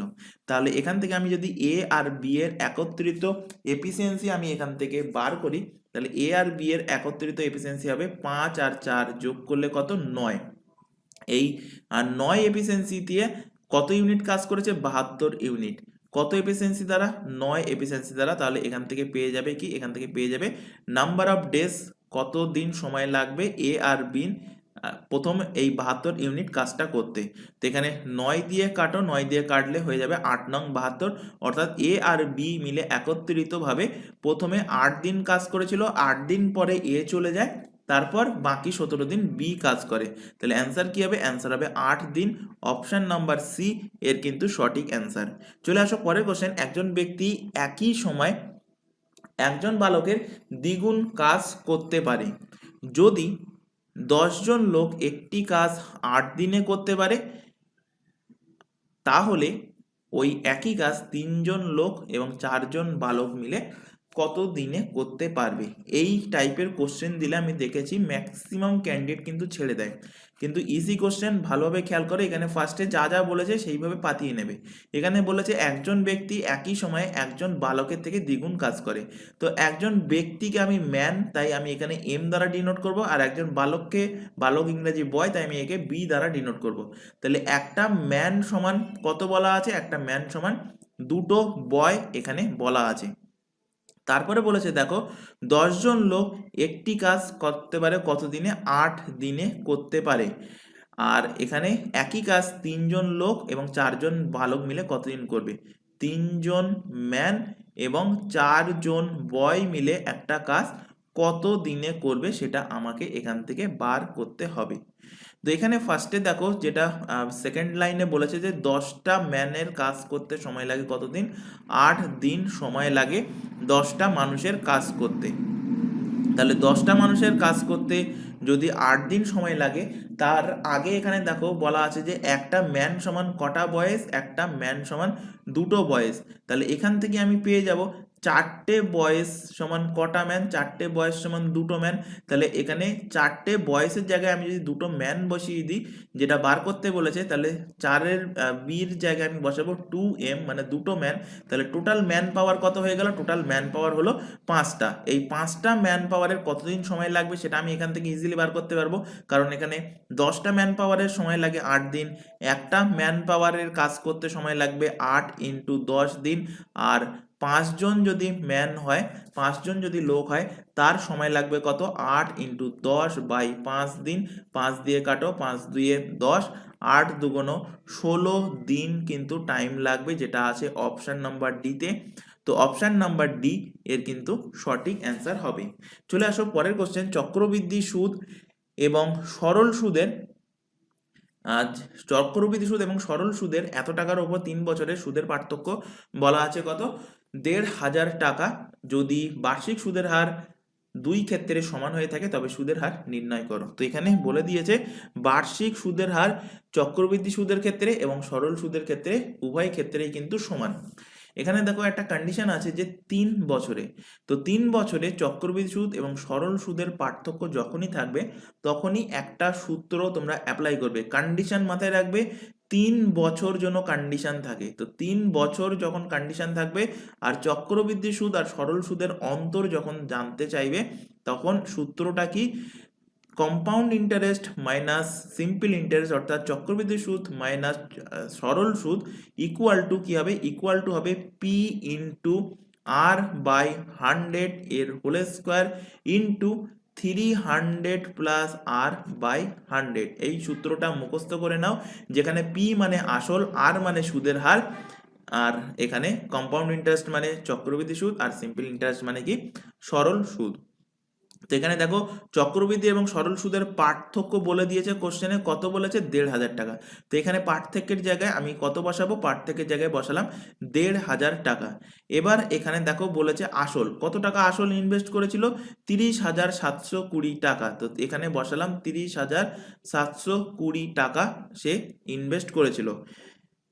এখানে আমার বার করতে কি বলেছে, বার করতে হবে সুদের হার, অর্থাৎ এখান থেকে আমার বার করতে হবে আর এর স্কোয়ারের ভ্যালু বাই এখানে নিচে কি হচ্ছে, নিচে হচ্ছে 100 এর স্কোয়ার। তো 100 এর স্কোয়ারকে আমি 100 × 100 আকারে লিখছি। একইভাবে এখানে যেটা গুণ আছে ওপরে, গোপরে গুণ আছে কি 300 প্লাস আর, নিচে কি হবে, নিচে হবে আবার একটা 100 এর গুণফল। এবার এখান থেকে কোশ্চেনটা খেয়াল করো, কোশ্চেনটা কিন্তু ধীরে ধীরে জটিল হওয়ার দিকে যাচ্ছে। এই জটিল থেকে কিভাবে তোমরা সহজে ক্যালকুলেশন করবে, কারণ এই টাইপের কোশ্চেন দেবে এক্সামে, যাতে করে ম্যাক্সিমাম ক্যান্ডিডেটের টাইম নষ্ট হয় এটা ক্যালকুলেশন করতে গিয়ে। তো এই ক্যালকুলেশনটা কিভাবে ইজি করবে তার টেকনিক আমি কিন্তু শিখিয়ে দেবো। যদি খেয়াল রাখতে পারো বা এইভাবে যদি প্র্যাকটিস করো বাড়িতে, তাহলে কিন্তু ইজিলি এক্সাম হলে গিয়েও তোমরা এই কোশ্চেনগুলো সলভ করে আসতে পারবে। তো এখানে দেখো, এখানে আমি ফার্স্টে এই 30,720-কে লেফট হ্যান্ড সাইডে নিয়ে যাচ্ছি। 30,720-কে লেফট হ্যান্ড সাইডে নিয়ে গেলে 1500 বাই 30,720 0 0 এখান থেকে কেটে গেল। তো আমি এখান থেকে 0 আর 0 এখান থেকে কেটে দিলাম। এখানে ডান সাইডে থাকছে কি, ডান সাইডে থাকছে আর স্কোয়ার 300 প্লাস আর বাই এখানে নিচে থাকছে 100 × 100 × 100 এর গুণফল। এবার এখানে একটা জিনিস খেয়াল করো, এখানে আগে কাটাকুটি করে নাও কমপ্লিটলি যদি কাটাকুটি করি, আচ্ছা এই 100গুলোকে আমি সমানের ডান সাইডে পাঠাচ্ছি, সমানের এই সাইডে পাঠাচ্ছি। তো সমানের এই সাইডে পাঠালে এখানে 100 হবে, এখানে 100 হবে, ইন্টু এখানে 100 হবে। এটাকে আমি আবার লিখছি, ইকুয়াল টু কি পেয়েছিলাম, আর এর স্কোয়ার 300 প্লাস আর। এখান থেকে এবার কাটাকুটি করো, এখানে কাটাকুটি করলে এখান থেকে ফার্স্টে 3 দিয়ে কাটো, 3 দিয়ে কাটলে 3 10-কে 30, 3 2-এ 6, আর এখান থেকে পাচ্ছ 3 এ 4-এ 12। তো এখান থেকে কাটলে কত পাবে, 3 5-এ 15। এবার এখান থেকে 4 দিয়ে কাটো, 4 2500। তো এখানে 4 দিয়ে কাটলে কত হবে, 4 2-এ 8, 4 5-এ 20, 4 6 24। 4 দিয়ে কাটো, 4 2500, 4 দিয়ে কাটো, 4 6 24, 4 4-এ 16। 4 দিয়ে আবার কাটো, এখানে 4 2500, এখান থেকে 4 দিয়ে কাটো, 4 16 64। 2 দিয়ে কাটো 25, আর 2 দিয়ে কাটো, এখানে হচ্ছে কত, 8 হচ্ছে। এবার এখানে আমি এটাকে উপরে এই জায়গায় লিখছি। এখানে দেখো, এখানে পাচ্ছ কত, এখানে পাচ্ছ তুমি আর এর স্কোয়ার 300 প্লাস আর, এর ভ্যালু কত পাচ্ছ, এর ভ্যালু পাচ্ছ ওপরে 4টে 25-এর গুণফল, 25 × 25 × 25, আর নিচে কত হচ্ছে, নিচে হচ্ছে 8। এবার এখানে দেখো 25 × 25 × 25 × 25 আছে। এবার বলবো অপশানের দিকে আসতে, অপশানের দিকে খেয়াল করো, অপশান টেস্ট করো। অপশান টেস্ট করার আগে আমি ফার্স্টে অপশান বি দ্বারা শুরু করছি। এখানে অপশান বির দিকে খেয়াল করো, আছে কত, 10% এখানে আছে। তো আর এর জায়গায় আমি যদি 10% বসাই, তাহলে এখানে বসবে 10 ইন্টু, সরি এখানে বসবে 10-এর স্কোয়ার, যেহেতু আর এর স্কোয়ার আছে, ইন্টু এখানে হবে 300, তার সাথে আর যোগ, মানে 300 প্লাস 10 যোগ হয়ে যাবে কত, 310। এবার এখানে খেয়াল করো, সমানের ডান সাইডে 4টে 25-এর এখানে গুণফল আছে। তো 4টে 25 যদি তুমি গুণ করো, তো ইউনিট ডিজিট মানে লাস্টে 5 করে আছে প্রত্যেকটা সংখ্যা, তো 5-এর যাই গুণ করো না কেন, 5-এর সঙ্গে 5 গুণ করলে কিন্তু ইউনিট ডিজিট 5 আসবে। কিন্তু সমানের লেফট হ্যান্ড সাইডের দিকে যদি আমি খেয়াল করি, সমানের লেফট হ্যান্ড সাইডে কিন্তু এখানে আমার 0 চলে আসছে, যেহেতু এখানে 310 আছে বা এখানে 10 আছে। তো এখান থেকে আমি সেই লজিকে অপশান বিটাকে কেটে দেবো। অপশান ডির দিকে খেয়াল করো, আমি যদি এখানে যদি আমি আর এর ভ্যালু 8 নেই, তার মানে 8-এর স্কোয়ার মানে কত হবে, 64, ইন্টু এখানে 300 প্লাস 8, তাহলে 300 প্লাস 8 মানে হয়ে যাবে 308। গুণ করলে এখানে হবে কত, আর এই 8টাও যদি আমি এই ধারেও নিয়ে আসি তো এখানে আবার 8খানা 8 গুণ হবে, তো 8 8 64, তাহলে ইউনিট ডিজিট 4 হচ্ছে, তো 4 4 16, অর্থাৎ ইউনিট ডিজিট কত হচ্ছে, ইউনিট ডিজিট 6 হচ্ছে। কিন্তু আমার ইউনিট ডিজিট কি আসবে, 4টে 25-এর গুণফল গুণ করলে ইউনিট ডিজিট আমার আসবে কত, 5। তো আমার এই অপশানটাও হবে না, অপশান ডি এখান থেকে কেটে গেল। তো এখান থেকে আমি দুটো অপশান এলিমিনেট করলাম। এবার আসো অপশান নাম্বার সিতে। তো অপশান সিতে 15 আছে, তো 15-র স্কোয়ার কত, 15-র স্কোয়ার হবে 225, 225 ইন্টু এখানে 300 প্লাস 15, 300 প্লাস 15 এখানে গুণ করো, তো হয়ে যাবে, সরি যোগ করো, তাহলে 300 প্লাস 15 মানে হয়ে যাবে 315। এবার এই 8টাকে সমানের লেফট হ্যান্ড সাইডে নিয়ে আসলে এর সঙ্গে নিশ্চয়ই গুণ হবে, তো এখানে গুণ করলে দেখো 50টা কত হচ্ছে, 50টা 40, অর্থাৎ ইউনিট ডিজিটে আমার 0 চলে আসছে। এই জিরোর সঙ্গে যদি আমি 5ও গুণ করি কিন্তু ইউনিট ডিজিট আমার 0 থাকবে, কিন্তু সমানের ডান সাইডে ইউনিট ডিজিট কত থাকছে, ইউনিট ডিজিট থাকছে 5। তো এই অপশানটাও হবে না। তাহলে বাকি পড়ে থাকলো যে অপশানটা, অপশান সি কেটে গেল, বাকি পড়ে থাকলো অপশান যেটা, অপশান নাম্বার এ, এটাই সঠিক অ্যান্সার হবে 12.5। এর সঠিক অ্যান্সার হবে 12.5 বসিয়ে এখানে স্কোয়ার করবে, আর এদিকে 312.5 হবে এবং এর সঙ্গে 8 গুণ করবে, করলে এখানে দেখবে সমানের ডান সাইডে যে 4টে 25-এর গুণফল আছে সেটাই কিন্তু তোমরা এখান থেকে অ্যান্সার পাবে। তো এইভাবে কিন্তু এক্সামে তোমাদের সলভ করতে হবে এই টাইপের কোশ্চেন, এই এরকম ধরনের ক্যালকুলেটিভ যখন কোশ্চেন দেবে এইভাবে অপশান টেস্ট তোমাদের করতে হবে। অপশান টেস্ট যদি না করো তাহলে অনেকটা টাইম টেকেন হয়ে যাবে এবং তোমার টাইমও ওয়েস্ট হবে এবং কোশ্চেনও তোমার এক্সামে হয় ছেড়ে আসতে হবে, নতুবা ভুল হয়ে যাবে। চলে আসো পরবর্তী question. √7 minus √5, √5 minus √3, √9 minus √7, √11 minus √9 এর মধ্যে কোনটা বৃহত্তম সংখ্যা? ভালো কোশ্চেন, এবং এই টাইপের কোশ্চেন তোমাদের এক্সামে দেয়। এখানে দেখো এই যে কোশ্চেনটা, এর মধ্যে একটা কমন জিনিস আছে। কমন জিনিসটা কি, এখানে দেখো প্রথম যে সংখ্যাটা √7 মাইনাস √5, এর ডিফারেন্স মানে 7 আর 5-এর ডিফারেন্স কত, 7 5-এর ডিফারেন্স 2। একইভাবে পরের সংখ্যাটা দেখো 5 আর 3 ডিফারেন্স কত, 2। তারপরে দেখো 9 আর 7-এর ডিফারেন্স 2, একইভাবে 11 আর 9-এর ডিফারেন্স 2। অর্থাৎ এখানে যে 4টে সংখ্যা দিয়েছে প্রত্যেকটার ডিফারেন্স কি, প্রত্যেকটার ডিফারেন্স কিন্তু সেম। তো এই কন্ডিশন যদি থাকে যে প্রত্যেকটার ডিফারেন্স সেম হবে, তখন এর মধ্যে কোনটা বড় সংখ্যা কোনটা ছোট সংখ্যা কিভাবে বার করবে? তো বড় সংখ্যা এবং ছোট সংখ্যা বার করার জন্য এদের মধ্যে সব থেকে ছোট সংখ্যার পেয়ার যেটা, সেটাই হবে কিন্তু সব থেকে বড় সংখ্যা। অর্থাৎ এর মধ্যে সব থেকে ছোট সংখ্যার পেয়ার কোনটা, সব থেকে ছোট সংখ্যার পেয়ার হলো এই √5 মাইনাস √3, এটাই কিন্তু সব থেকে ছোট পেয়ার এবং এটাই কিন্তু সব থেকে বড় সংখ্যা। তো অপশন নাম্বার এ এর কিন্তু সঠিক অ্যান্সার হবে। চলে আসো পরের কোশ্চেন। n একটি ধনাত্মক অখণ্ড সংখ্যা, তো এখানে n ইন্টু n+1 2n+1 সর্বদা বিভাজ্য হবে কি দ্বারা? এই কোশ্চেন যদি আসে প্রত্যেককে বলবো কোশ্চেনটা মুখস্থ রাখবে। অ্যান্সার কি হবে? অ্যান্সার হবে 6, যে 6 দ্বারা সবসময় বিভাজ্য হবে। কেন 6 দ্বারা সবসময় বিভাজ্য হবে আমি এখানে এক্সাম্পল দিয়েই বোঝাবো।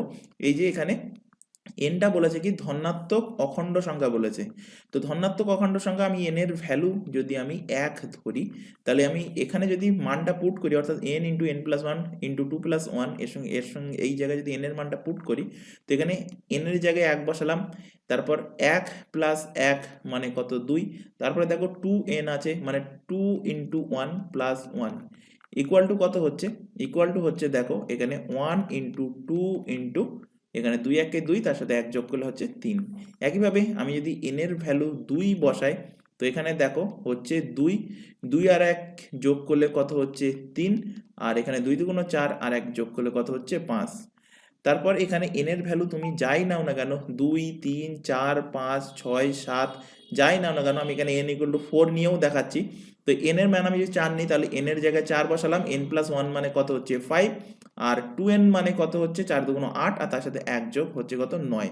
তো প্রত্যেকটা সংখ্যার মধ্যে দেখো 6 আছে, এখানে যেমন এই প্রথমটার মধ্যে 3 ইন্টু 2 6 আছে, এখানে দেখো n = যখন 2 নিয়েছি তখনও দেখো 3 ইন্টু 2 6 আছে, এখানে এই 4কে যদি আমি ভাঙি তো এখানে 2 ইন্টু 2 হবে, এখানে 9কে যদি আমি ভাঙি 3 ইন্টু 3 হবে, আর 5 ভাঙা যাবে না, 5 এখানে 5 ইন্টু হবে। তো এখান থেকেও দেখো, এখান থেকে একটা 2, এখান থেকে একটা 3, গুণ করলে কত হচ্ছে 6, অর্থাৎ প্রত্যেকটা সংখ্যার মধ্যে 6 আছে, তাই 6 দ্বারা যদি আমি ভাগ করি প্রত্যেকটা সংখ্যা কিন্তু বিভাজ্য হবে।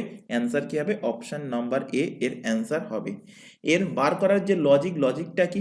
লজিকটা হলো, আমি যখন দুটো সংখ্যা বার করছি, এখানে ধরো n ইকুয়াল টু 1 আর n ইকুয়াল টু 2, তো এখান থেকে যদি আমি ভ্যালুটা বার করতাম তাহলে 3 দুগুণ 6, 6 এককে কত হচ্ছে 6, এখান থেকে যদি ভ্যালুটা বার করতাম তাহলে 3 5 15, 15 দুগুণ 30। তো এই দুটো যে সংখ্যা আমি পেলাম n ইকুয়াল টু 1 বসিয়ে বা n ইকুয়াল টু 2 বসিয়ে, এই দুটো সংখ্যার কি বার করব? গসাগু। তো গসাগু বার করে দেখো, 6 এককে 6, 5 6 30, গসাগু আর যাচ্ছে না, তো গসাগু কি? গসাগু অর্থাৎ HCF গসাগু, গসাগু কত হচ্ছে? গসাগু হচ্ছে 6। তো অ্যান্সার কি হবে? যে 6 দ্বারা এই সংখ্যাটা বিভাজ্য হবে। তো এইভাবেও বার করতে পারো, যে তুমি অবজার্ভ করতে পারো যে প্রত্যেকটা সংখ্যার মধ্যে 6 আছে, অথবা তুমি দুটো মান বার করবে n এর যে কোনো ভ্যালু বসিয়ে, যেটা কোশ্চেনে কন্ডিশন দিয়ে দেবে, যেমন এখানে ধনাত্মক সংখ্যার কন্ডিশন দিয়েছিল, তো এরকম বসিয়ে তোমরা ভ্যালুটা ওখানে পুট করবে, যে ভ্যালু দুটো পাবে n ইকুয়াল টু 1 সমান n ইকুয়াল টু 2 সমান, যেমন আমরা ভ্যালু পেয়েছি, সেই দুটোর গসাগু বার করবে, গসাগু যেটা হবে সেটাই কিন্তু অ্যান্সার হবে, যে সেটা দ্বারা এই সংখ্যাটা বিভাজ্য হবে। চলে আসো পরের কোশ্চেন। একটি কাজে এ ও বি নিযুক্ত হলো, উভয়ই একসাথে যত সময় লাগে, এ একা কাজ করলে 8 ঘন্টা বেশি সময় নেয়, বি একা কাজ করলে 4.5 ঘন্টা বেশি সময় নেয়, তারা একসাথে কাজ করলে কাজটি শেষ করতে কত সময় লাগবে? ভালো কোশ্চেন, এবং এই টাইপের যে কটা কোশ্চেন থাকুক না কেন, তোমাদের শুধু এই যে ভ্যালুটা, এখানে এই 8 ঘন্টা আর এখানে 4.5 ঘন্টা, এই ভ্যালু দুটো পরিবর্তন থাকবে, বাকি ল্যাঙ্গুয়েজ সেম থাকবে। তাই বারবার বলছি, কোশ্চেনটা ইম্পর্টেন্ট কোশ্চেন, এক্সামে দিয়েছে অলরেডি কোশ্চেনটা। তো এর সলিউশন কি? এর সলিউশন হলো, জাস্ট যে সংখ্যা দুটো এখানে চোখে দেখতে পাচ্ছ, সংখ্যা দুটোকে গুণ করো, 8 ইন্টু 4.5, 4.5 মানে কি? 9 এর 2, এই গুণটাকে বর্গমূল করো, এই বর্গমূলের যে অ্যান্সারটা বেরোবে সেই অ্যান্সারটাই হবে কি? তারা একসাথে কাজটা করলে কাজটা শেষ করতে কত সময় লাগবে, সেই টাইমটা তোমরা এখান থেকেই পেয়ে যাবে। তাহলে কি বললাম? সংখ্যা দুটোর যে দেওয়া থাকবে যে এত বেশি লাগবে এত বেশি লাগবে, সেই দুটোকে গুণ করবে, গুণ করে বর্গমূল করে দেবে জাস্ট। তো এখানে গুণ করো, গুণ করলে এখানে 2 আর 8, এখানে কাটাকুটি করলে 4 হচ্ছে, তাহলে 4 মানে কত? 2 ইন্টু 2, 9 মানে কত? 3 ইন্টু 3। তো এখান থেকে এই 2 এর পেয়ার থেকে একটা 2 বেরোচ্ছে, এখান থেকে 3 এর পেয়ার থেকে একটা 3 বেরোচ্ছে, 3 ইন্টু 2 গুণ করলে কত হচ্ছে? 6। তো এখানে অ্যান্সার কি হবে? কাজটা শেষ করতে সময় লাগবে 6 ঘন্টা। অপশন নাম্বার সি এর কিন্তু সঠিক অ্যান্সার হবে। চলে আসো পরবর্তী কোশ্চেন। দুটো সংখ্যার অনুপাত এখানে বলেছে 3:4, যদি তাদের বর্গের পার্থক্য 63 হয় তাহলে সংখ্যা দুটো কত? তো এখানে কি বলেছে? দুটো সংখ্যার অনুপাত বলে দিয়েছে, তাদের বর্গের পার্থক্য বলেছে 63। তাহলে এই দুটো সংখ্যার যদি আমি বর্গ করি, অর্থাৎ সংখ্যা দুটো কি দেওয়া আছে? 3:4। তো 3-এর বর্গ মানে কত হবে? 3-এর স্কোয়ার 9, 4-এর বর্গ 4-এর স্কোয়ার মানে কত? 16। এদের এই বর্গ করার পর এদের যে ডিফারেন্স, সেই ডিফারেন্সটা কত? দেখো, ডিফারেন্সটা এখানে পাচ্ছ কত? ডিফারেন্সটা হলো 7। এই 7-এর ভ্যালুই কিন্তু এখানে বলা আছে কত? 63। তাহলে 7-এর ভ্যালু 63, 1-এর ভ্যালু কত বার করো? 1-এর ভ্যালু হবে কত? 7 9 63, অর্থাৎ 9 হবে। তাহলে এখান থেকে ডাইরেক্ট তোমরা এই 9টা 3-এর এখানে গুণ করে দিলে, 3 9 27, আর এখানে 9টা 4-এর সঙ্গে গুণ করে দিলে 4 9 36, অর্থাৎ সংখ্যাটা 27 এবং 36 হবে। এইভাবে যদি অ্যান্সার করে আসো, অ্যান্সার হয়ে যাবে ভুল। তুমি কোনটার রেসপেক্টে বার করছিলে? কোন রেশিওর রেসপেক্টে? 9:16, এই রেশিওর রেসপেক্টেই কিন্তু 1-এর ভ্যালু কি হবে? 1-এর ভ্যালু 9। তাই এই ভ্যালুটা আমি কিন্তু এখানে বসাবো না, ভ্যালুটা বসাবো আমি এখানে, অর্থাৎ 9:7 একটা ভ্যালু হবে, সরি 9:9 একটা ভ্যালু হবে, আর 16:9 আর একটা ভ্যালু হবে, যেটা কি? যেটা হলো কিন্তু বর্গমূল, মানে 3-এর বর্গমূল করে আমি 9 পেয়েছিলাম, আর 4-এর বর্গমূল করে আমি 16 পেয়েছিলাম, অর্থাৎ এটা কি? এইগুলো হলো কিন্তু সংখ্যাটার বর্গমূল। তাহলে আসল সংখ্যাটা কি? আসল সংখ্যাটা হবে 9:9, আর একটা সংখ্যা হবে বর্গমূল 16:9। তাহলে 9:9 থেকে বর্গমূল করলে আমি এখান থেকে পাবো 9, আর এখান থেকে পাবো কি, এখান থেকে পাবো 16 মানে কি 4 ইন্টু 4, আর এখানে 3 ইন্টু 3। তাহলে দুটো 3-এর থেকে একটা 3 নিচে নামবে, আর দুটো 4-এর থেকে একটা 4 নিচে নামবে, তাহলে 3-এ 4-এ করলে কত হচ্ছে 12। তাহলে একটা সংখ্যা পেলাম 9 আর একটা সংখ্যা 12, অ্যান্সার হয়ে যাবে 9 আর 12 সংখ্যা দুটো হবে অপশন নাম্বার এ এর কিন্তু সঠিক অ্যান্সার। চলে আসো পরের কোশ্চেন। একটি পাত্রে দুধ এবং জলের অনুপাত বলা আছে কত, দুধ এবং জলের অনুপাত বলা আছে 3:1। এবার দেখো এখানে কোশ্চেনটা কি বলেছে যে এই পাত্রে কতটা মিশ্রণ তুলে নিয়ে সমপরিমাণ জল ঢালা হলো, নতুন মিশ্রণে দুধ এবং জলের পরিমাণ সমান হবে। তো আমি ফার্স্টে ধরে নেব কি, কোশ্চেনটা ভালো কোশ্চেন, মাথায় রাখবে।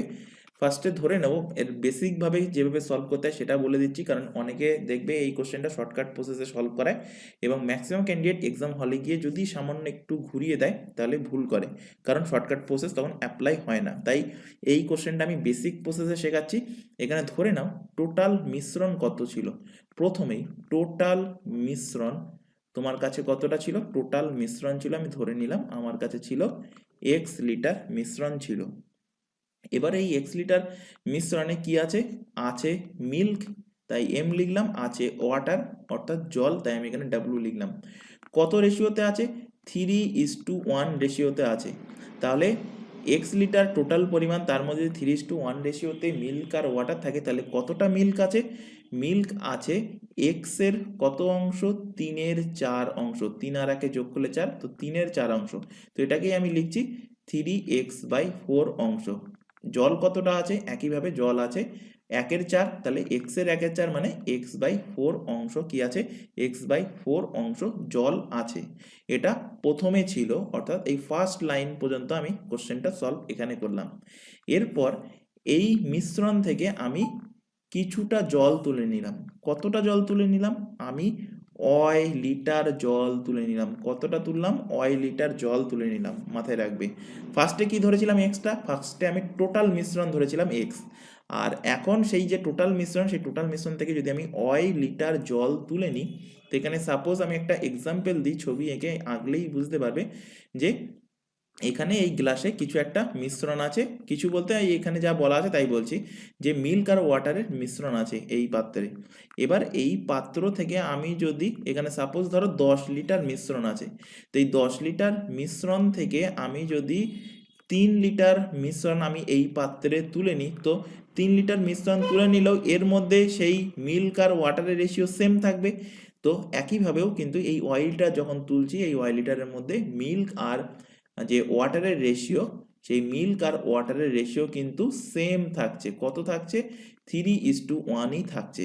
তাহলে আমি যেটা তুলে নিলাম, যে অয়েল লিটার যে পরিমাণটা তুলে নিলাম, তাতে মিল্ক আর তাতে ওয়াটার কতটা তুলে নিলাম, তো তাতে দেখো মিল্ক আমি তুলে নিলাম 3/4 অংশ, কতর মধ্যে, অয়ের মধ্যে, কারণ অয়েল লিটার আমি তুলে নিয়েছি। একইভাবে অয়ের 4 অংশ জল আমি তুলে নিয়েছি, কারণ কি, কারণ হলো আমি টোটাল যে মিশ্রণটা তুলছি সেটা কত, সেটা হলো অয়েল লিটার, তাহলে অয়ের 4 অংশ জল আমি তুলে নিয়েছি। এবার এখানে দেখো এখন পাত্রে, এটা আমি মুছে দিলাম লেফট হ্যান্ড সাইডের ছবিটা, এখন পাত্রে দুধ আর জল কতটা আছে সেটা খেয়াল করো। তো আগে কতটা ছিল, প্রথমেই ছিল 3x/4 লিটার মিল্ক ছিল, এর থেকে কতটা তুলে নিয়েছি, 3y/4 লিটার আমি কিন্তু মিল্ক তুলে নিয়েছি। একইভাবে আগে জল ছিল x/4 লিটার, এবং তার থেকে আমি জল তুলে নিয়েছি y/4 লিটার। এবার কোশ্চেনটার দিকে খেয়াল করো, কিছুটা মিশ্রণ তুলে নিয়ে যে মিশ্রণটা আমি তুলে নিয়েছিলাম সেইটার সম পরিমাণ জল যদি ঢালি, তাহলে কতটা তুলে নিয়েছিলাম মিশ্রণ, আমি ধরে নিয়েছি ওয়াই মিশ্রণ তুলে নিয়েছিলাম। তো ওয়াই পরিমাণ জল যদি আমি অ্যাড করি, ওয়াই পরিমাণ জল আমি এখানে অ্যাড করলাম, অ্যাড করলে নতুন মিশ্রণে দুধ এবং জলের পরিমাণ সমান হয়ে যাবে। এর অর্থ কি, মিল্ক আর ওয়াটারের রেশিও কি হবে, মিল্ক আর ওয়াটারের রেশিও হবে 1:1 হবে, অর্থাৎ এখানে মিল্ক আর ওয়াটার রেশিও কি 1/1। এর অর্থ কি, এবার এখানে আমাদের কোনাকুনি গুণ করতে হবে। তো কোনাকুনি গুণ করো, কোনাকুনি গুণ করলে এখান থেকে পাবে 3x মাইনাস 3y/4, এখানে ডান সাইডে পাবে, এখানেও 4 পাবে নিচে লসাগুতে, এখানে পাবে x মাইনাস y প্লাস হবে কত 4y। তো এখানে 4 আর 4 কেটে গেল। লেফট হ্যান্ড সাইডে থাকবে কি, লেফট হ্যান্ড সাইডে থাকবে 3x minus 3y equal to right hand সাইডে থাকবে x plus x plus 3y। X গুলো এক সাইডে নিয়ে আসো, এক্স গুলো এক সাইডে নিয়ে আসলে হয়ে যাবে 2x, এক্স ওয়াই গুলো এক সাইডে নিয়ে গেলে হয়ে যাবে কত 6y। এখানে 2 আর 6 কেটে দাও, হয়ে যাবে কত 3, অর্থাৎ x/y সমান হয়ে যাবে কত 3/1। এবার এই x/y কে উল্টে দাও, উল্টে দিলে কি হচ্ছে y/x। কেন উল্টে দিলাম সেটা আমি বোঝাচ্ছি। এখানে এবার এই y/x যখন এখানে করলাম, y/x টাকে কেন উল্টালাম এবার বোঝাচ্ছি, ভালোভাবে খেয়াল করো। যে এক্সটা কি ধরেছিলাম, এক্সটা টোটাল মিশ্রণ ধরেছিলাম। তো টোটাল মিশ্রণ এক্স, এক্স নিচে চলে আসলো, তার মধ্যে কত অংশ তুলে নিয়েছি, ওয়াই অংশ তুলে নিয়েছি। তাই যত অংশ তুলে নিয়েছি সেটাকে ওপরে লিখেছি। তাহলে ছিল আমার কাছে এক্স লিটার, তুলে নিয়েছি ওয়াই লিটার, তাহলে কত অংশ তুলে নিয়েছি বলবো y/x অংশ তুলে নিয়েছি। তো y/x এর ভ্যালু কত পেলাম, 1/3। তো কত অংশ তুলে নিয়েছি, নিয়েছি 1/3 অংশ। অপশন নাম্বার এ এর কিন্তু সঠিক অ্যান্সার হবে। আশা করি কোশ্চেনটা বোঝাতে পেরেছি। যদি না বুঝতে পারো একবার বলবো ভিডিওটা রিমাইন্ড করে দেখতে যখন ক্লাসটা কমপ্লিট হয়ে যাবে। তারপরও যদি না বুঝতে পারো কমেন্ট বক্সে কমেন্ট করে জানাবে, আমরা পরবর্তী ক্লাসে তোমার সেই ডাউটটা ক্লিয়ার করার চেষ্টা করব। চলে আসো পরের কোশ্চেন। এ একটি কাজের 3/1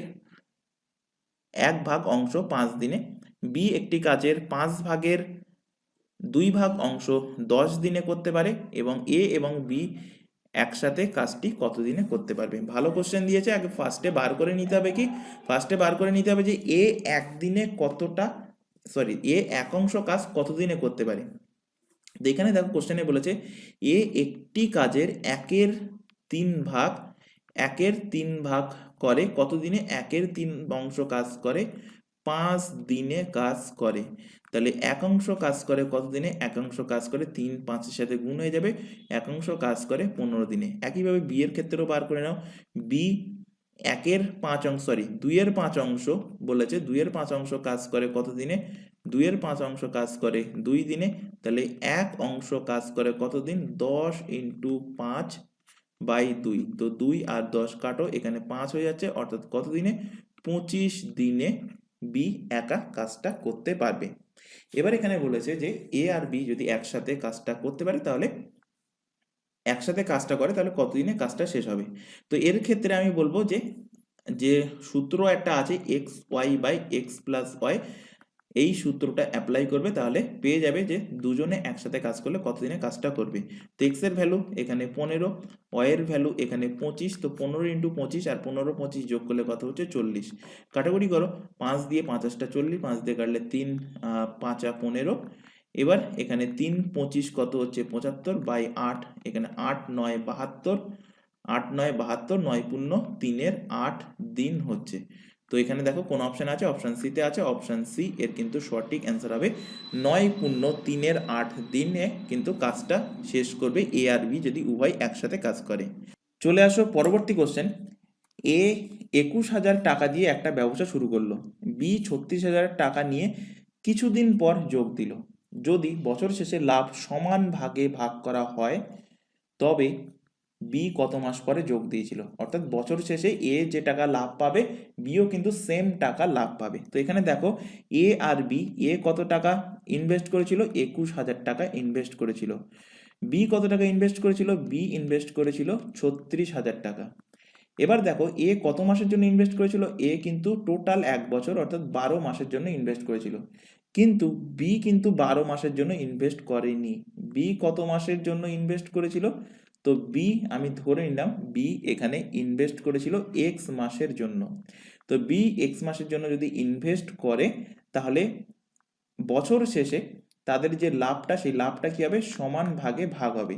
তাই সমান ভাগে ভাগ হবে মানে এও 1 টাকা পাবে, এও 1 টাকা পাবে, মানে ও যা পাবে এও সেম পাবে, অর্থাৎ রেশিও কি হবে 1:1 হবে। তাই এখানে 1/1 লিখেছি। এবার কোনাকুনি গুণ করো, কোনাকুনি গুণ করার আগে এখানে কাটাকুটি করে নাও। 0 0 কেটে গেল, 12 দিয়ে কাটো, 3 12 36, 3 দিয়ে কাটো, 3 7 21, অর্থাৎ এক্স এর ভ্যালু কি পেলে, এক্স এর ভ্যালু 7। তো এক্স এর ভ্যালু 7 কি 7 বলে এখানে 7 অপশন থাকলে মেরে চলে আসবে না। কোশ্চেনটা ভালোভাবে খেয়াল করো, কোশ্চেন বলেছে বি কত মাস পর যোগদান করেছিল। তো বি ইনভেস্ট করেছিল এই 36,000 টাকাটা কত মাসের জন্য? 7 মাসের জন্য ইনভেস্ট করেছিল। 7 মাসের জন্য, 7 মাসের জন্য বি ইনভেস্ট করেছিল। বি কি করেছিল? বি ইনভেস্ট করেছিল এই টাকাটা। তাহলে কত মাস পর, মানে এক বছর, যেমন জানুয়ারি থেকে ডিসেম্বর, যদি বি 7 মাসের জন্য ইনভেস্ট করে তাহলে কত মাস পর সে ইনভেস্ট করেছে? তাহলে এখানে 12 থেকে সিম্পলি 7 বিয়োগ করে দাও, 5 মাস পর বি কিন্তু এর সাথে যোগদান করেছিল, সেটাই এখানে জানতে চাইছে। অ্যান্সার কি হয়ে যাবে? অ্যান্সার হবে অপশন বি, 5 মাস। চলে আসো পরবর্তী কোশ্চেন। রবি, সোনা এবং সুব্রত যথাক্রমে এত এত এবং এত টাকা নিয়ে একটা ব্যবসায় বিনিয়োগ করলো। 6 মাস পর রবি ব্যবসা ছেড়ে দিল। যদি 8 মাস পর ব্যবসায় এত টাকা লাভ হয় তাহলে সোনার ভাগ কত হবে? তো এখানে দেখো, খেয়াল করো, এখানে কে কে আছে? এখানে আছে রবি, এখানে আছে রবি,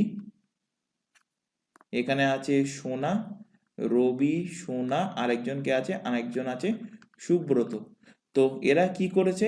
এরা কিন্তু যথাক্রমে রবি 8,000 টাকা ইনভেস্ট করেছে, তারপর সোনা কত ইনভেস্ট করেছে? 4,000 টাকা, আর এদিকে সুব্রত আবার কি করেছে? সুব্রত 8,000 টাকা ইনভেস্ট করেছে একটা ব্যবসায়। 6 মাস পর কি করেছে? 6 মাস পর রবি সেই ব্যবসাটা ছেড়ে দিল। তাহলে রবি কত মাস খাটিয়েছিল? রবি খাটিয়েছিল 6 মাসের জন্য। আর তারপর বলেছে দেখো যে যদি 8 মাস পর ব্যবসায় এত টাকা লাভ হয়, তাহলে বাকিরা কত মাসের জন্য খাটিয়েছে? বাকিরা তাহলে 8 মাসের জন্য খাটিয়েছে, আর রবি শুধুমাত্র 6 মাসের জন্য খাটিয়েছে। তাহলে এখান থেকে তোমরা রেশিও পেয়ে যাবে রবি, সোনা এবং সুব্রতর লভ্যাংশের রেশিও। তো এখানে ফার্স্টে এখানে 0 কেটে দাও, 3টে 0, 3টে 0, 3টে 0, এখান থেকে কেটে গেল। এবার দেখো এর মধ্যে কাটাকুটি কি যাচ্ছে? 8 কাটলো, 8 কাটলো, এখান থেকে 8 কেটে গেল। তারপর দেখো এখান থেকে আর যাবে 2, তো এখান থেকে 2 দিয়ে কাটলে 3, 2 দিয়ে কাটলে এখানে 2, 2 দিয়ে কাটলে এখানে 4, অর্থাৎ রবি, সোনা এবং সুব্রতের লভ্যাংশের রেশিও কি পেলে? 3:2:4। এখানে জানতে চাইছে সোনার ভাগ কত। তো সোনার ভাগ হবে 2 বাই, এখানে 4 আর 2 6 আর 3 যোগ করলে কত হচ্ছে? 4 আর 2 6, 6 আর 3 যোগ করলে 9। তো 9 ভাগের মধ্যে 2 ভাগ অংশ এটাকে পাবে, এটা পাবে সোনা। তাহলে সোনার ভাগ কত? 2/9 অংশ কত টাকার? 4,005 টাকার। তো কাটাকুটি করো, 9 দিয়ে কাটলে 4 9 36, 4 4 9 36, 5 9 45। তো এখানে 400 দুগুণ 800 আর 45 দুগুণ 90, 890 হয়ে যাচ্ছে। অপশন নাম্বার এ এর কিন্তু সঠিক অ্যান্সার হবে 890 টাকা পাবে কে? 890 টাকা পাবে সোনা। চলে আসো পরের কোশ্চেন। 1টা এবং 2টো বাজার সময় কখন ঘড়ির কাঁটার দুটি একে অপরের সঙ্গে মিলিত হবে? তো একে অপরের সঙ্গে মিলিত হবে মানে কি? এই ধরো ঘড়ির মিনিটের কাঁটা, এটা কি? এটা মিনিটের কাঁটা, আর এটা হলো কি? এটা হলো ঘন্টার কাঁটা। এই ঘন্টার কাঁটাটা কখন এই মিনিটের কাঁটার উপরে সেম এইরকম ভাবে থাকবে, মানে একই লাইনে থাকবে, একই সরলরেখায় থাকবে, একে অপরের সাথে মিলিত হবে কখন, কোন টাইমে? তো সেটা বার করার জন্য একটা কমন তোমাদের সূত্র মুখস্থ রাখতে বলেছিলাম, অ্যাঙ্গেল ইকুয়াল টু কি? ঘড়ির ঘন্টার কাঁটা মিনিটের কাঁটার মধ্যে যে কোনো যাই দিক না কেন একটা কমন সূত্র, অ্যাঙ্গেল ইকুয়াল টু 11 ইন্টু মিনিটের কাঁটা মাইনাস 60 ইন্টু ঘন্টার কাঁটা, তাই এইচ লিখলাম, বাই 2। এবার কোনো একটা সরলরেখার ওপর আরেকটা সরলরেখা থাকা মানে কি? আরেকটা সরলরেখা থাকা মানে কত ডিগ্রি কোণ উৎপন্ন করছে? 0 ডিগ্রি, মানে কোনো কোণ উৎপন্ন করছে না, তাই অ্যাঙ্গেলের এখানে আমি লিখলাম 0 ডিগ্রি। 11 ইন্টু মিনিটের এখানে আমি বার করব যে কত মিনিটে তারা একে অপরের সঙ্গে মিলিত হবে, তাই এখানে মিনিটের ঘরে এম লিখে রাখলাম। আর 60 ইন্টু ঘন্টার এখানে কত লিখবো? একটা থেকে কটা বাজছে? 2টো বাজছে, মানে টাইম পিরিয়ড কত? 1 ঘন্টা, তাই এখানে ঘন্টার এখানে 1 লিখলাম, বাই 2। ক্যালকুলেশন করো, 2 এখানে 0 সঙ্গে গুণ হলে 0 হয়ে যাবে, তাহলে এখানে 0 ইকুয়াল টু কি হচ্ছে? 11m minus 60। এবার 60টা যদি লেফট হ্যান্ড সাইডে চলে যায় তাহলে কি হবে, 11m ইকুয়াল টু 60 হচ্ছে, m ইকুয়াল টু 60/11 হচ্ছে, ইকুয়াল টু কত হচ্ছে 5 11 55, 5 11 55 মানে 11, 5 পূর্ণ 5-এর 11 অ্যান্সার আসছে।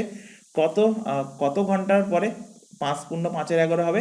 তো এই একটা থেকে দুটোর মধ্যে, তাহলে একটা থেকে দুটোর মধ্যে 1টা বেজে 5 পূর্ণ 5-এর 11 মিনিটে ঘড়ির কাঁটা দুটো একে অপরের ওপরে থাকবে, যেটা আছে দেখো অপশন নাম্বার সিতে। অপশন নাম্বার সি এর কিন্তু সঠিক অ্যান্সার হবে। চলে আসো পরের কোশ্চেনে। একটি ব্যবসায় এ বি সি মিলিতভাবে শুরু করলো। তারা ঠিক করলো যে 6 মাসের জন্য এ 6 মাসের জন্য এত টাকা ইনভেস্ট করবে, বি 5 মাসের জন্য এত টাকা ইনভেস্ট করবে, সি 3 মাসের জন্য এত টাকা বিনিয়োগ করবে। এই ব্যবসা পরিচালনা করার জন্য অতিরিক্ত ব্যবসা পরিচালনা করার জন্য লাভের অতিরিক্ত 5% পাবে।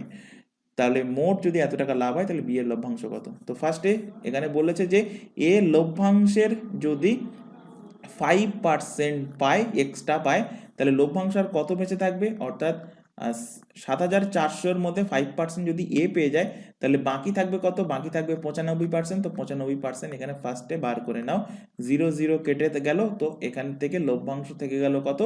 74 × 95। গুণ করার দরকার নেই, এখানে এইভাবে রেখে দেবে, কারণ পরবর্তীতে কাটাকুটি হবে। সেই কারণে এই ছোট ছোট টিপস যেগুলো বলে দিচ্ছি এগুলো খেয়াল রাখবে। ম্যাক্সিমাম ক্যান্ডিডেট কি করবে, 74 95 গুণ করে সেই গুণফল লিখবে, আবার যখন কাটাকুটি আসবে তখন কাটাকুটি করতে যাবে। এবার এখানে দেখো, এবার এখানে বলেছে এ বি সি মিলিতভাবে ব্যবসা শুরু করলো। এ বি সি, এ কত টাকা ইনভেস্ট করেছে? 6,500 টাকা ইনভেস্ট করেছে। কত মাসের জন্য? 6 মাসের জন্য। তারপর বলেছে যে বি কত মাসের জন্য ইনভেস্ট করেছে? 8400 টাকা, অর্থাৎ 8,400 টাকা। কত মাসের জন্য? 5 মাসের জন্য। সি 3 মাসের জন্য 10,000 টাকা ইনভেস্ট করেছে। তো এখান থেকে 00 00 00 কেটে দাও। তারপরে দেখো কাটাকুটি যাচ্ছে কিনা। কাটাকুটি যাবে, এখানে 3 দিয়ে কাটাকুটি যাচ্ছে, 3 দিয়ে এখান থেকে কাটো, 3 কেটে গেল। এখান থেকে 3 দিয়ে কাটো, 3 দিয়ে কাটলে 3 2 6, 3 8 24, এখানে 3 দিয়ে কাটো, 3 2 6। এরপর দেখো কাটাকুটি যাচ্ছে কিনা। হ্যাঁ, এখনো কাটাকুটি যাবে, 2 দিয়ে কাটাকুটি যাচ্ছে। তো 2 কাটলো, এখান থেকে 2 কাটলে হবে 14, এখান থেকে 2 কাটলে হবে কত? 50। এবার এখান মধ্যে আর কাটাকুটি যাচ্ছে না, তো এখান থেকে থাকছে 65, এখানে 5 14 হচ্ছে 70, আর এখানে হবে কত? 50। আচ্ছা, এখান থেকে এখনো যাবে, 5 দিয়ে যাবে, 5 দিয়ে কাটো, 5 13 65, 5 দিয়ে কাটো, 5 14 70, 5 10 কে 50। তো এখান থেকে রেশিও কি পেয়ে গেলে? এ আর বি আর সি এর লভ্যাংশের রেশিও পেলে 13:14:10। তাহলে 13 আর 14 যোগ করলে কত হয়? 27, 27 আর 10 যোগ করলে কত হয়? 37। তাহলে বি কত লভ্যাংশ পাবে? বি পাবে 14/37 অংশ, 37 ভাগের মধ্যে 14 অংশ। কত টাকার মধ্যে? এই টাকার মধ্যে কখনো 7400 বসাবে না, কারণ 7400 মধ্যে 5% কে নিয়ে গেছে? এ নিয়ে গেছে। 5% নেওয়ার পর যে টাকাটা বেঁচে আছে সেটা হলো এই 74 × 95। কি কারণে আমি গুণ করতে বারণ করেছিলাম? এই কারণে গুণ করতে বারণ করেছিলাম যে পরে কাটাকুটি থাকবে। তো 37 আর 74 কাটাকুটি করলে এখান থেকে হচ্ছে 2। 14 দুগুণ কত হচ্ছে? 28 × 95। এটা তোমরা বাড়িতে গুণ করবে। 14 × 28 গুণ করলে অ্যান্সার পাবে কি? অ্যান্সার পাবে 2,660 টাকা। অপশন বি এর কিন্তু সঠিক অ্যান্সার হবে। চলে আসো পরের কোশ্চেন। 12টা সংখ্যার গড় 15, প্রথম দুটো সংখ্যার গড় 14, বাকি সংখ্যাগুলোর গড় কত? ভালো কোশ্চেন, ইজি কোশ্চেন। 12টা সংখ্যার গড় বলেছে 15, 15 আর 12 গুণ করলে হয় কত? 180। প্রথম দুটো সংখ্যার গড় বলেছে 14, তাহলে 14 × 2 গুণ করো, প্রথম দুটো সংখ্যার সমষ্টিগত 28। তো 180 থেকে 28 বিয়োগ করো, বিয়োগ করলে কত পাবে? পাবে 152। বলছে বাকি সংখ্যাগুলোর গড় কত? তো বাকি সংখ্যা, মানে টোটাল সংখ্যা 12টা, তার মধ্যে দুটো সংখ্যা আমি এখান থেকে বিয়োগ করে দিয়েছি, বাকি সংখ্যা থেকে গেছে 10, 10 দিয়ে ভাগ করে দাও, ভাগ করলে কত পাবে? 15.2 পাবে। 15.2 এর অ্যান্সার হবে অপশন নাম্বার এ, কিন্তু এর সঠিক অ্যান্সার হবে। চলে আসো পরের কোশ্চেন।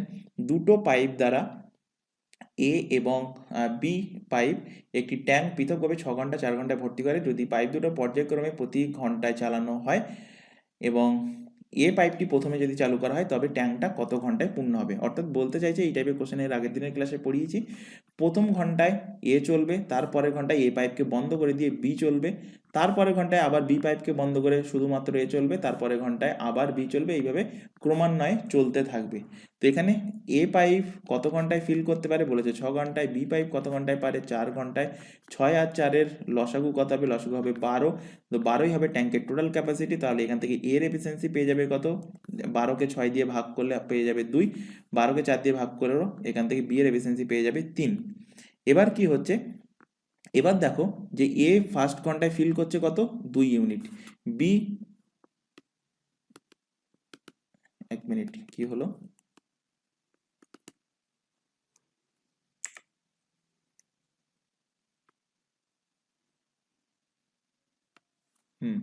তো এ ফার্স্ট ঘন্টায় ফিল করছে কত, ফার্স্ট ঘন্টায় ফিল করছে 2 ইউনিট। তারপরে আবার এ পাইপ বন্ধ করে বি যখন নিয়ে আসছি, বি পাইপ যখন চালু করছি, তখন বি ফিল করছে কত 3 ইউনিট, অর্থাৎ 2 ঘন্টায় ফিল হচ্ছে কত 3 আর 2 যোগ করলে 5 ইউনিট ফিল হচ্ছে।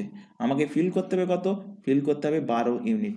তাহলে 12 ইউনিট মানে কি, আমি কি বলেছি এই টাইপের অঙ্কের ক্ষেত্রে হয় এই 5 ইউনিটের সঙ্গে এমন জিনিস গুণ করব যাতে 12 হয় বা 12-র কম হয়। তাহলে 5-এর সঙ্গে 2 গুণ করব, বা 2 গুণ করলে 10 হবে, 3 গুণ করলে 12 থেকে বেশি হয়ে যাবে, তো 3 গুণ করা যাবে না। তো এই দিকে আমি 2 গুণ করছি, তার জন্য আমাকে এই টাইমের সাথেও 2 গুণ করতে হবে। তো টাইমের সাথে 2 গুণ করার অর্থ হলো 2 দুগুণ 4 ঘন্টা, 4 ঘন্টায় কত ফিল হচ্ছে 10 ইউনিট কিন্তু এখানে ফিল হচ্ছে। এবার এর ঠিক পরবর্তীতে মানে এই পজিশনে কিন্তু ফিল হয়ে যাচ্ছে 10 ইউনিট। এর ঠিক পরবর্তী মানে বি পাইপের পরবর্তীতে আবার কে আসবে, এ পাইপ আসবে। তো বি পাইপের পরবর্তীতে এ পাইপ যদি আসে, তাহলে এখানে পরের ঘন্টায় এ পাইপ ফিল করছে কত, এ পাইপ ফিল করছে, এর এফিসিয়েন্সি কত 2, তো এ পাইপ ফিল করছে 2 ইউনিট। তাহলে 10 আর 2 যোগ করো, কত ইউনিট হচ্ছে 12 ইউনিট। তো টোটাল আমাকে ফিল করতে কত হচ্ছিল, ফিল করতে হচ্ছিল 12 ইউনিট। তো 12 ইউনিট ফিল হয়ে গেল, তাহলে কত সময় লাগলো, 4 আর 1 যোগ করো, 5 ঘন্টা টাইম লাগলো। তো অপশন নাম্বার সি এর কিন্তু সঠিক অ্যান্সার। চলে আসো পরের কোশ্চেন, এক্স সপ্তাহ এক্স দিন ইকুয়াল টু কত দিন। তো এক্স সপ্তাহ এক্স দিন ইকুয়াল টু কত দিন। তো এক্স সপ্তাহ মানে কত দিন, এক্স সপ্তাহ মানে 7 দিন, এবং 7 দিন প্লাস আর 1 দিন, মানে 7 দিন প্লাস এক্স দিন, তাহলে টোটাল কত হচ্ছে, এখানে টোটাল হচ্ছে 8 দিন, তাহলে 8x দিন হচ্ছে। তাহলে 7 দিন প্লাস আর 1 দিন মানে কত দিন, 8 দিন। তো 8x দিন হবে অপশন নাম্বার এ এর কিন্তু সঠিক অ্যান্সার হবে, কারণ এক সপ্তাহ মানে 7 দিন, তার সাথে আরো আর 1 দিন যোগ, তাহলে 7 আর 1 যোগ করলে কত হবে 8 দিন। তো অ্যান্সার হবে অপশন এ। চলে আসো পরের কোশ্চেন, আমাল দমদম ও বেলঘরিয়া স্টেশনের মাঝে 16 দিনে রেল লাইন বসাতে পারে, বিমল একই কাজ 12 দিনে করতে পারে, কমলের সাহায্যে তারা কাজটি কেবলমাত্র 4 দিনে করতে পারে। অর্থাৎ এখানে যা যা বলেছে, অমল যদি একা কাজটা করে কত দিনে করবে 16 দিনে, বিমল যদি একা কাজটা করে করবে 12 দিনে। এবার বলছে আমাল, বিমল এবং এখানে কমল, তো কমলকে আমি এখানে কে ধরলাম, এখানে একটুখানি কোশ্চেনটা মিস্টেক আছে, এখানে কমল বলেছে কিন্তু পরবর্তীতে এখানে সি বলেছে, তো সিটাকে কেটে এখানে করে নেবে তোমরা কমল। তো তাহলে কমল একা যদি কাজটা করে কতদিনে শেষ করতে পারবে। তো এখানে অমল, বিমল এবং কমল একত্রে কাজ করলে কতদিনে করতে পারবে, 4 দিনে করতে পারবে। তো এখানে কি করতে হবে, লসাগু নিতে হবে, 12, 16 আর 4-এর লসাগু। তো এখানে লসাগু নিলে লসাগু হবে কত, এখানে 4 দিয়ে 3 4 12, 4 4 16, 3 16 48। তো এখান থেকে লসাগু হবে কত 48। এটাই কি, এটাই কিন্তু টোটাল ওয়ার্ক। তাহলে এখান থেকে এর এফিসিয়েন্সি পেয়ে যাচ্ছ, এর এফিসিয়েন্সি পাচ্ছ কত, 48কে 16 দিয়ে ভাগ করো 3, 48কে 12 দিয়ে ভাগ করলে 4, আর 48কে 4 দিয়ে ভাগ করো, 4 1 4, 4 2 8। তাহলে এখান থেকে তুমি এফিসিয়েন্সি পেয়ে গেলে এ বি, এবং এ বি আর কে মানে অমল, বিমল আর কমলের একত্রে এফিসিয়েন্সি। তো এখানে এ এর এফিসিয়েন্সি আমি যদি 3 পাই, তাহলে আমি এ এর মাথায় আমি 3 লিখলাম, বি এর এফিসিয়েন্সি আমি 4 পেয়েছি, তো এখানে আমি 4 লিখলাম, তাহলে 4 আর 3 যোগ করলে হচ্ছে 7। কিন্তু এদের টোটাল এফিসিয়েন্সি কত 12, তাহলে কে এর এফিসিয়েন্সি কত বসালে 12 পাবো, তাহলে কে এর এফিসিয়েন্সি আমি যদি 5 বসাই, তাহলে 3টের যোগফল আমি 12 পাবো। তাহলে কে এর এফিসিয়েন্সি আমি এখান থেকে পেয়ে গেলাম কত, কে এর এফিসিয়েন্সি আমি এখান থেকে পেয়ে গেলাম কত, পেয়ে গেলাম 5।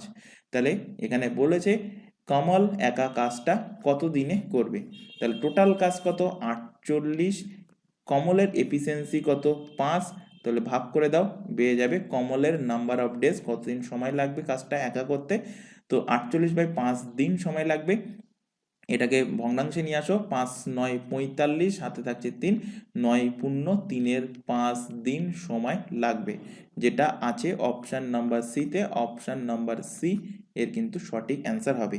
তো আজকের ক্লাসে তোমাদের এই 25টা কোশ্চেন রাখা হয়েছিল, আশা করি প্রত্যেকটা কোশ্চেন তোমাদের ক্লিয়ার হয়েছে। যদি কোথাও ডাউট থেকে থাকে সেটা অবশ্যই কমেন্ট বক্সে কমেন্ট করে জানাবে, তাহলে আমরা পরবর্তী ক্লাসে তোমাদের সেই ডাউটটা ক্লিয়ার করার চেষ্টা করব। তো আজকের ক্লাস এই পর্যন্ত, নেক্সট দেখা হবে পরবর্তী ক্লাস নিয়ে। আর ক্লাস ভালো লাগলে অবশ্যই ক্লাসটাকে লাইক করবে, তোমার বন্ধু বান্ধবের মধ্যে শেয়ার করবে যারা কম্পিটিটিভ এক্সামের জন্য প্রিপারেশন নিচ্ছে বা সামনে পিএসসি ফুড এসআই ক্লার্কশিপ এক্সামের জন্য প্রিপারেশন নিচ্ছে। তো আজকের ক্লাস এই পর্যন্ত, নেক্সট দেখা হবে পরবর্তী ক্লাস নিয়ে। Thank you.